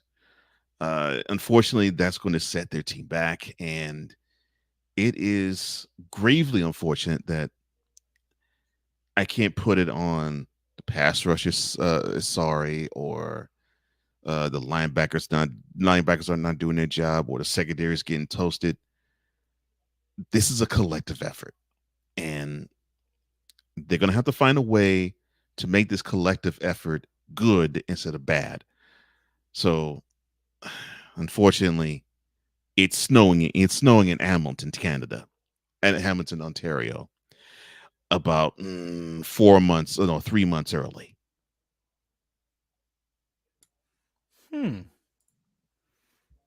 Those Tiger Kitties, man.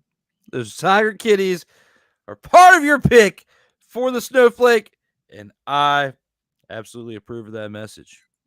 And I'm going to go with the team right here for my Snowflake of the week. Oh, the whole team. Okay. Yes. Well, all right. The running core of a team. And it's not often that I will pick a Snowflake of a week for a team that won a game or a team that's undefeated, let alone that. But I'm going to right here and now because somebody needs to light a fire under their rear end. And that is the running core of the Montreal Alouettes. 9 carries for 12 yards. That was the absolute number one pick for dumpster Pelican play of the week when it comes to a running back core.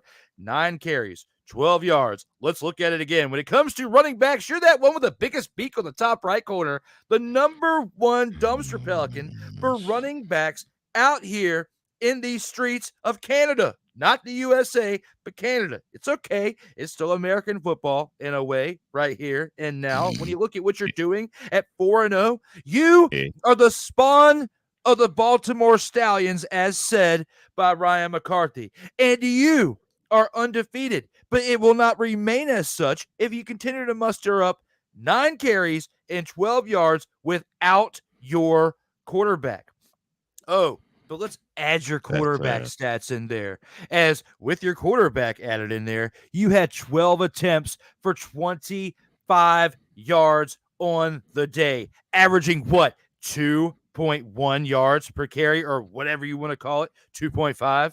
Wow, congratulations. You did great out here in these streets. No, that's why we're talking about the fact that your running game was the dumpster Pelican pick for me as running back cores for the week, but also my pick for the Snowflake of the week. You guys need to tighten it up or you're not going to remain undefeated for much longer.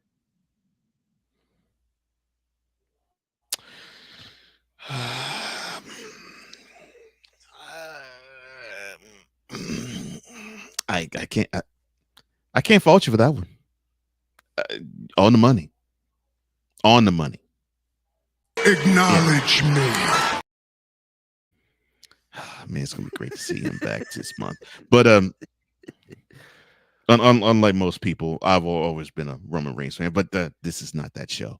I'm 100% with you. I appreciate it, brother. You had a great pick too. I just don't like that running attack at all. No, thank you, man. I just don't like that running attack at all. And you know, I've said it since week 1. I've not liked the Alouettes running attack, and you said it. You said the line that I was wanting to hear. You don't fix this. It's going to become a problem sooner. It's going to become a problem later, and they won't be hoisting that Grey Cup because they need the running game. They need it. Just sit them down, have a conversation, say, look, guys, the rest of the team's doing well, but you guys are absolutely sucking. Light a fire underneath of them, and maybe, just maybe, we can see a 4.5 yard per average on an attempt in this upcoming game. And that, to me, would make it to the major improvement section for next week's show. Mm-hmm. So, yeah, like I said, I can't debate that. I can't debate it at all. We'll see how things pan out for that team and many more when it comes to that. But with that being said, we got only a couple more things left, and we have to take it to the 2-minute drill for that being one of them.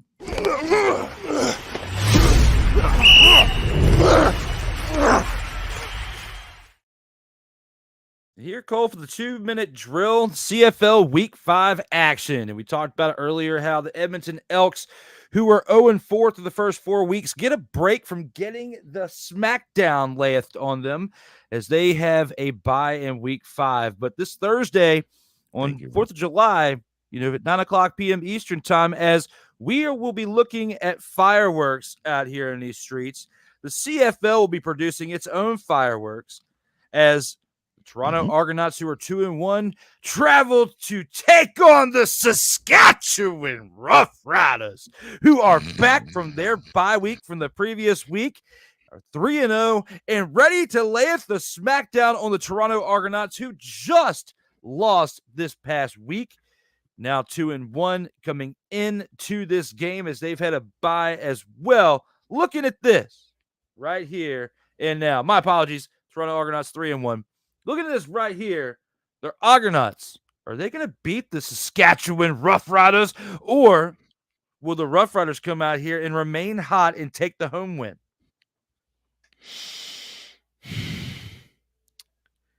What I'm loving about the Rough Riders is they seem to embody, I think, the type of football we'd like to have. That defense that gets after you, and the offense that is spurred by the running game. And they're at home, they're off a bye, so I know they're going to feel really good. They're going to feel rested, and I think they want to make a point of not resting on their laurels because a team with a really good record is coming into town. And although the Argonauts, when they put things together, they're good, the Alouettes made them look rather pedestrian. And I think the Rough Riders could do the same thing. In fact, I think they could do the same thing in even better form due to I love their pass rush. I see the Rough Riders getting with the Argonauts and sending them back to Toronto with an L. Y'all already know who I'm going with. I'm taking the homer pick. The Saskatchewan Roughriders win at home, improve to 4-0 on this season right here. Hey. Who's giving them the business? Friday game, we have the Ottawa Redblacks, who have been hot of late, who are 2-1, traveling to Winnipeg to take on the Blue Bombers. 8:30 p.m. Eastern time. Do the Blue Bombers fail to win again and go to 0-5, or will they upset the Redblacks here at home? Man, this is the toughest one for me. I really do want to say I think Winnipeg can get on the board with a win here. I'm liking the direction that the Redblacks are going, but they're the perfect type of team that can have the Blue Bombers actually sneak in a W because the Redblacks will keep a team in a game. So I'll say this. If it were the Stampeders and this was in Winnipeg, I probably would pick the Blue Bombers. But I think the Redblacks just have one play more than the Blue Bombers. So I think the Blue Bombers will go to 0-5 and the Redblacks will go with a W. Before we go any further, we have a surprise appearance by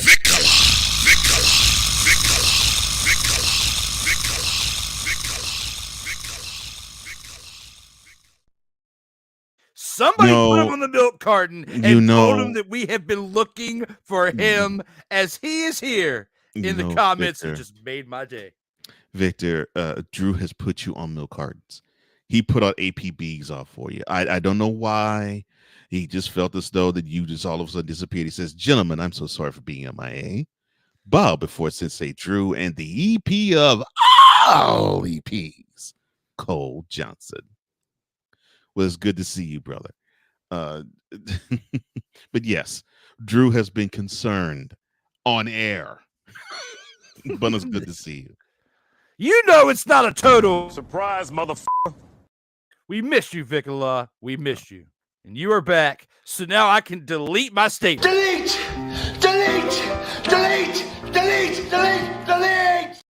Actually, I can't. Good excuse of using still out that. there. Good excuse of using that. But glad you were back, brother. Thank you for joining us today. He says, "I'm sorry for being MIA." Hey, it happens. Understandable. I think since the last time you were here, we changed the day in the time too, because we were on Tuesdays before. Yeah. So with all that, I mean, it's understandable, but we're glad that you're back. Glad you're still rocking and rolling with Snowman out there and still doing some great things. And you're here right in the middle of the 2-minute drill, so we still have a couple more games to go through, but I still have to give my take on this one too. When it comes to the Winnipeg Blue Bombers, I think that they have been gritty enough that they can come back and overcome this so far, because you look and see what they did this past week. They hung tough in there with the other team there. But I just really like the potential from the Redblacks too, like you said, and I can't go against them right now. It's Right. too much of a sure thing for Mhm. me to look at the Redblacks and say, you can't win this game. I Right. can't do that. So Exactly. looking here and looking at this game right here, I'm going to agree with you. I say the Redblacks take this, and I think it's going to be still kind of a gritty one. It's going to be kind of a close one by the end. I don't think it's going to go to overtime like we saw in this past week with the Blue Bombers, but it should be a fairly close game. It's at least going to be competitive enough through and through. Who's giving them the business? And moving forward to our Saturday game, we have the Calgary Stampeders, who are 2-1, traveling to Montreal to take on the undefeated Alouettes, who are 4-0. Start time 7:00 p.m. Eastern time on TSN this Saturday. Do you think the Alouettes remain hot at 4-0, moving to 5-0, or do the Calgary Stampeders upset them and improve to 3-1? I think the Alouettes will run to 5-0. I think the Stampeders, to me, I'm just not liking their offense from the standpoint of they can move the ball down the field. They just can't punch it in for 6, but maybe a couple of times in the game. The Alouettes are the type of team where if you're going to drive the ball down the field on them, you got to convert touchdowns. You got to turn those drives into 6 and not 3. And if you do enough 3-pointers, you do enough field goals where the drives stall, a team like the Alouettes can take full advantage of it on their offensive side of things, and they can exchange that 3 and give you 6 or 7 or 8. But I don't. I'll put it this way: I think the Stampeders will give the Alouettes a tough time, but I think the Alouettes will. They'll come out of Montreal with a W. They'll have a home W here.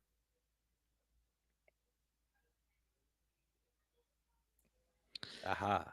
If the Alouettes come out like they did this past week and put up without their quarterback 9 carries for 12 yards, we're going to see them take their first major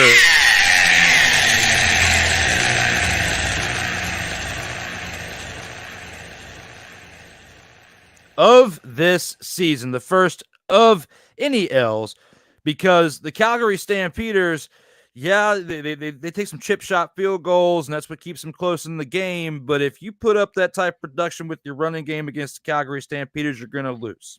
Okay, that's going to be your first loss of the season. Mess around and find out here when it comes to your running game. Yes, you like that, Cole. We mess around and find out here when it comes to that in that running game against the Stampeders, and you will find out that they will serve you that first loss of the season. I'm going to go with the Alouettes, though. I think they're going to have some type of conversation with that running back core, like I was alluding to in my Snowflake of the Week pick. They're going to improve that, and they're going to beat the Stampeders. Stampeders will fall to 500 at 2-2 after this week. Yeah, I'm with you on that. We'll definitely see how it pans out. But yes, definitely great picks from your side as well as mine on that one, I believe. Who's giving them the business? The last game of the week, we've got the BC Lions, who are 3-1, led by Vernon Adams Jr., traveling to Hamilton to take on the 0-4 Tiger Kitties. Looking at this game right here, Sunday at 7:00 p.m. Eastern time. You think the Tiger Cats pull off an upset here against the BC Lions, or will their quarterback on the Lions side be a little bit too much for the Hamilton Tiger Cats to handle? Oh my gosh. All right.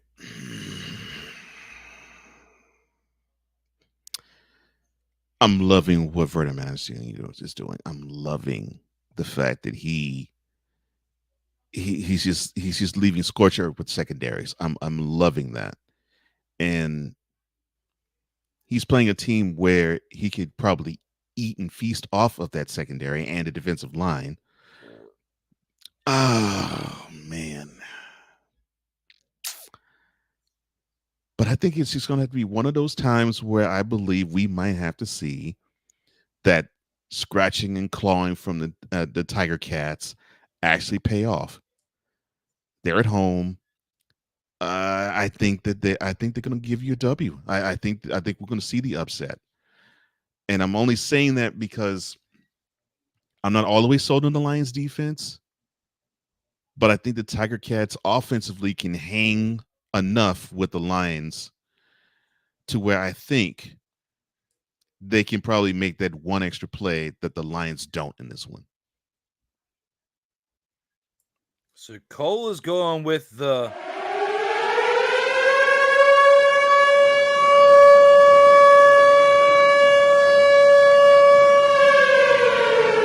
upset of the week has been picked, and we will see if that comes into fruition next week. I really like your pick there. And you almost convinced me to side with you on that based on the things that you said, but I'm going to remain in my lane with how I think about Vernon Adams Jr.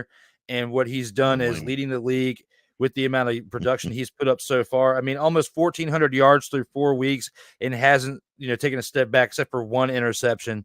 I look at what he's done, and I've got to give him the credit where it's due. And I don't see, based on the way the Hamilton Tiger Cats defense has played, how he can't keep that production up, at least for a 5th consecutive week. I'm not saying that I don't see what you said being a possibility. And for your sake and for picking an upset of the week, I would love to be able to celebrate this pick from this past week as a highlight on next week's show. I just don't think that it's going to be possible based on the production we've gotten out of Vernon Adams Jr. If we'd only seen his play for like 2 weeks leading into this game, I would be fully with you if this was like week 3 and this game was taking place. But right here, right now, based on what we've seen so far throughout the first month, I haven't seen enough yet to consider otherwise. I'm not saying that the Cinderella story with Vernon Adams Jr. and top of the league and how he's played won't end at some point or he won't get humbled at some point soon. I just don't think it's going to be against this team that I've already dubbed as the Tiger Kitties. So... but it's understandable. It is. I don't blame you. And I'm not wincing. I just think this is one of those times where I think we're going to be seeing that that type of performance from him actually pay off, and that's taking away nothing from, to me, the best quarterback in the CFL this year thus far. I'm definitely looking forward to seeing how this one pans out. And it's our last game of the week here. Guys, let us know here in the comments what your thoughts are as we take it into our last segment that we have here for the show for this week. And that is the post game. As long as it's one. It's great. I love it. Here for the post game, we give you our final thoughts, our closing thoughts to round out this episode, leading into another week of football action coming up. Cole, what are your thoughts as we round out episode 44?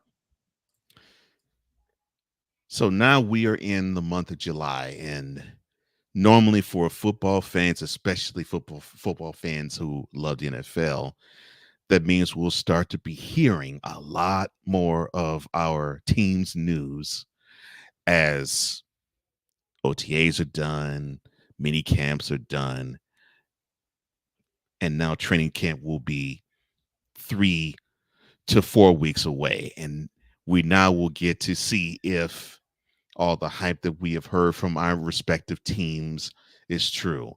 If what we have heard in April with the draftees, what we heard in May with the OTAs, and what we've heard in June with mini camps, is it true? Like, for example, is it true that Caleb Williams can actually be a stud quarterback, or is he going to throw 6-7 interceptions in the game like he did supposedly in a practice? For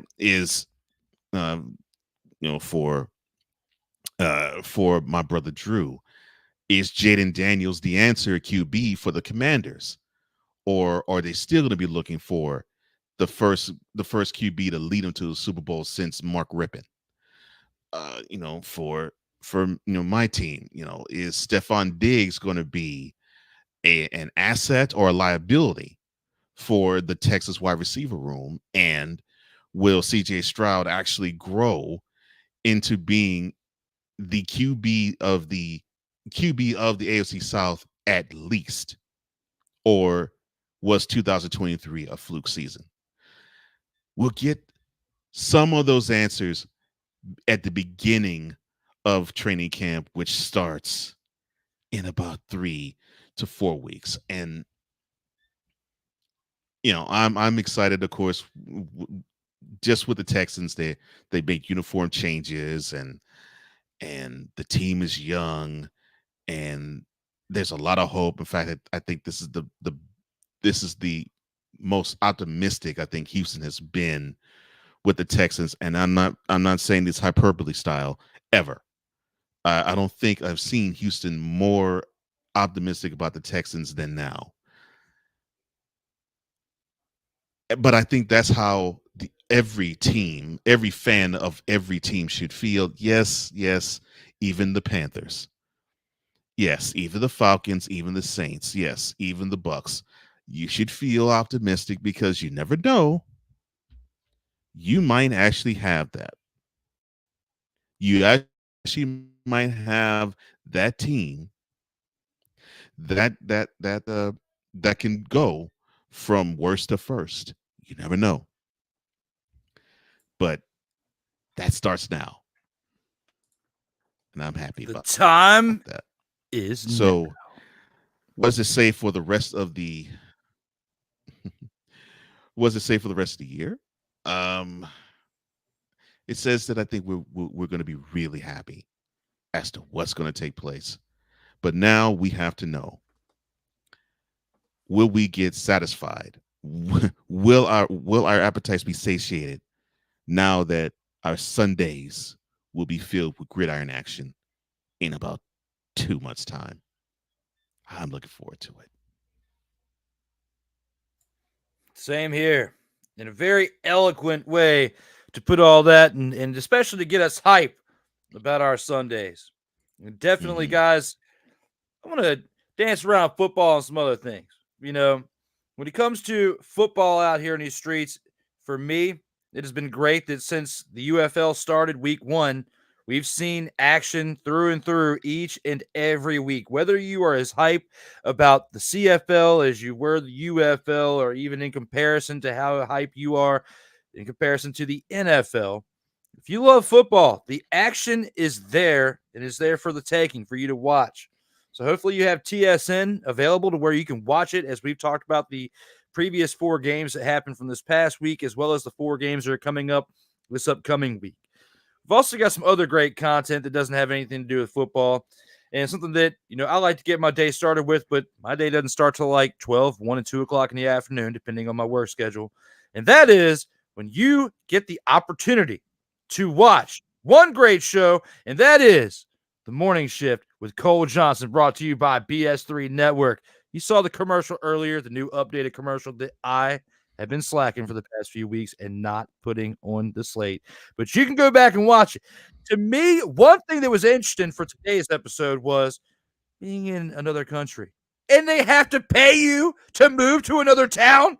What in all types of blue expletive is going on in other countries where you have to be offered compensation to move to another town? Watch that show from this morning and you find out. I can't spill all the beans, but what I will say is it got me hyped. You want to know how I got so excited to be on this show today?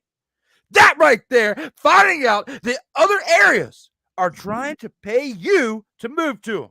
Now, back to our regularly scheduled program, being football. I just wanted to put that plug in there from a man, Cole.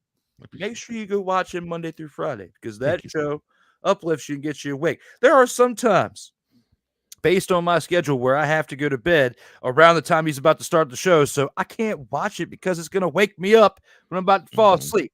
Got to wait till the afternoon to start the day right because of my schedule. And if you have the same type of problem and dilemma that I do, that is the way that you can do it. Watch the replay. Then you can still talk about it and stay relevant with the times. But now here with football, when it comes to the CFL, when it comes to the UFL and the NFL, we've brought you news from all 3 different professional sports when it comes to American football and Canadian football, still with a sprinkle of American rules here and there.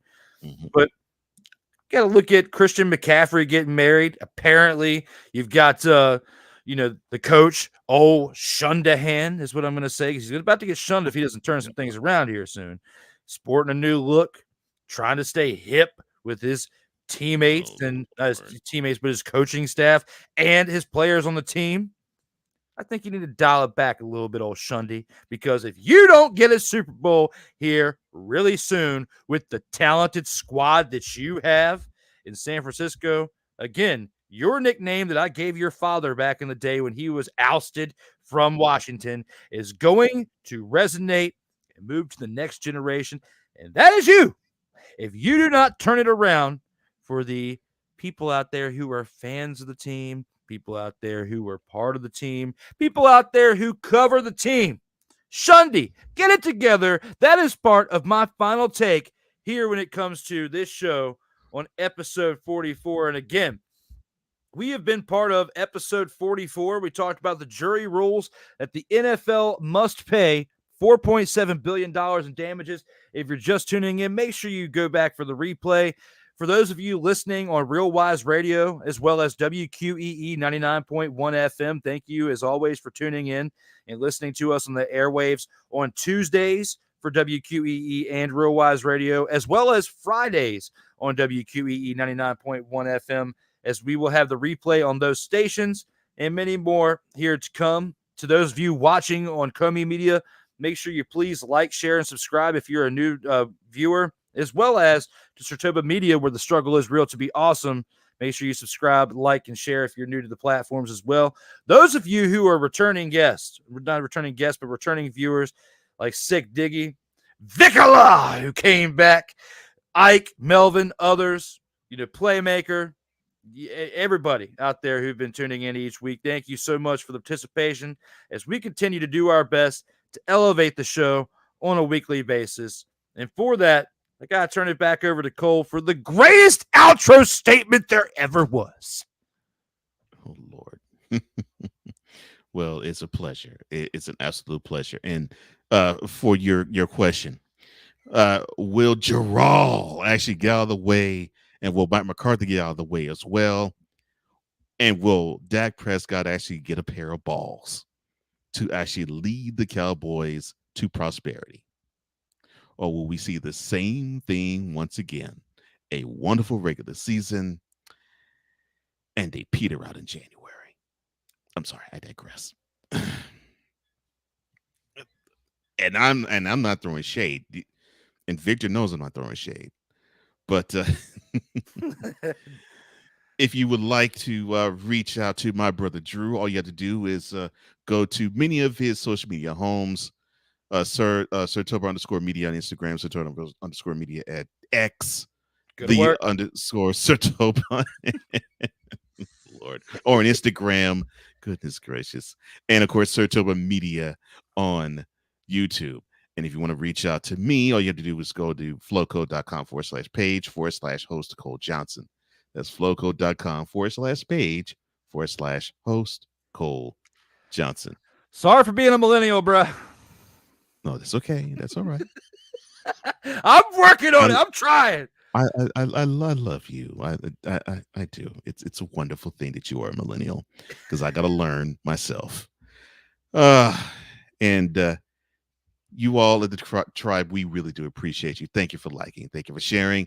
Thank you for subscribing, and thank you for hitting that notification bell so you can catch all the content, not just Total Football Talk, that comes from the Sertoba Media YouTube channel, as well as the Comey Media YouTube channel.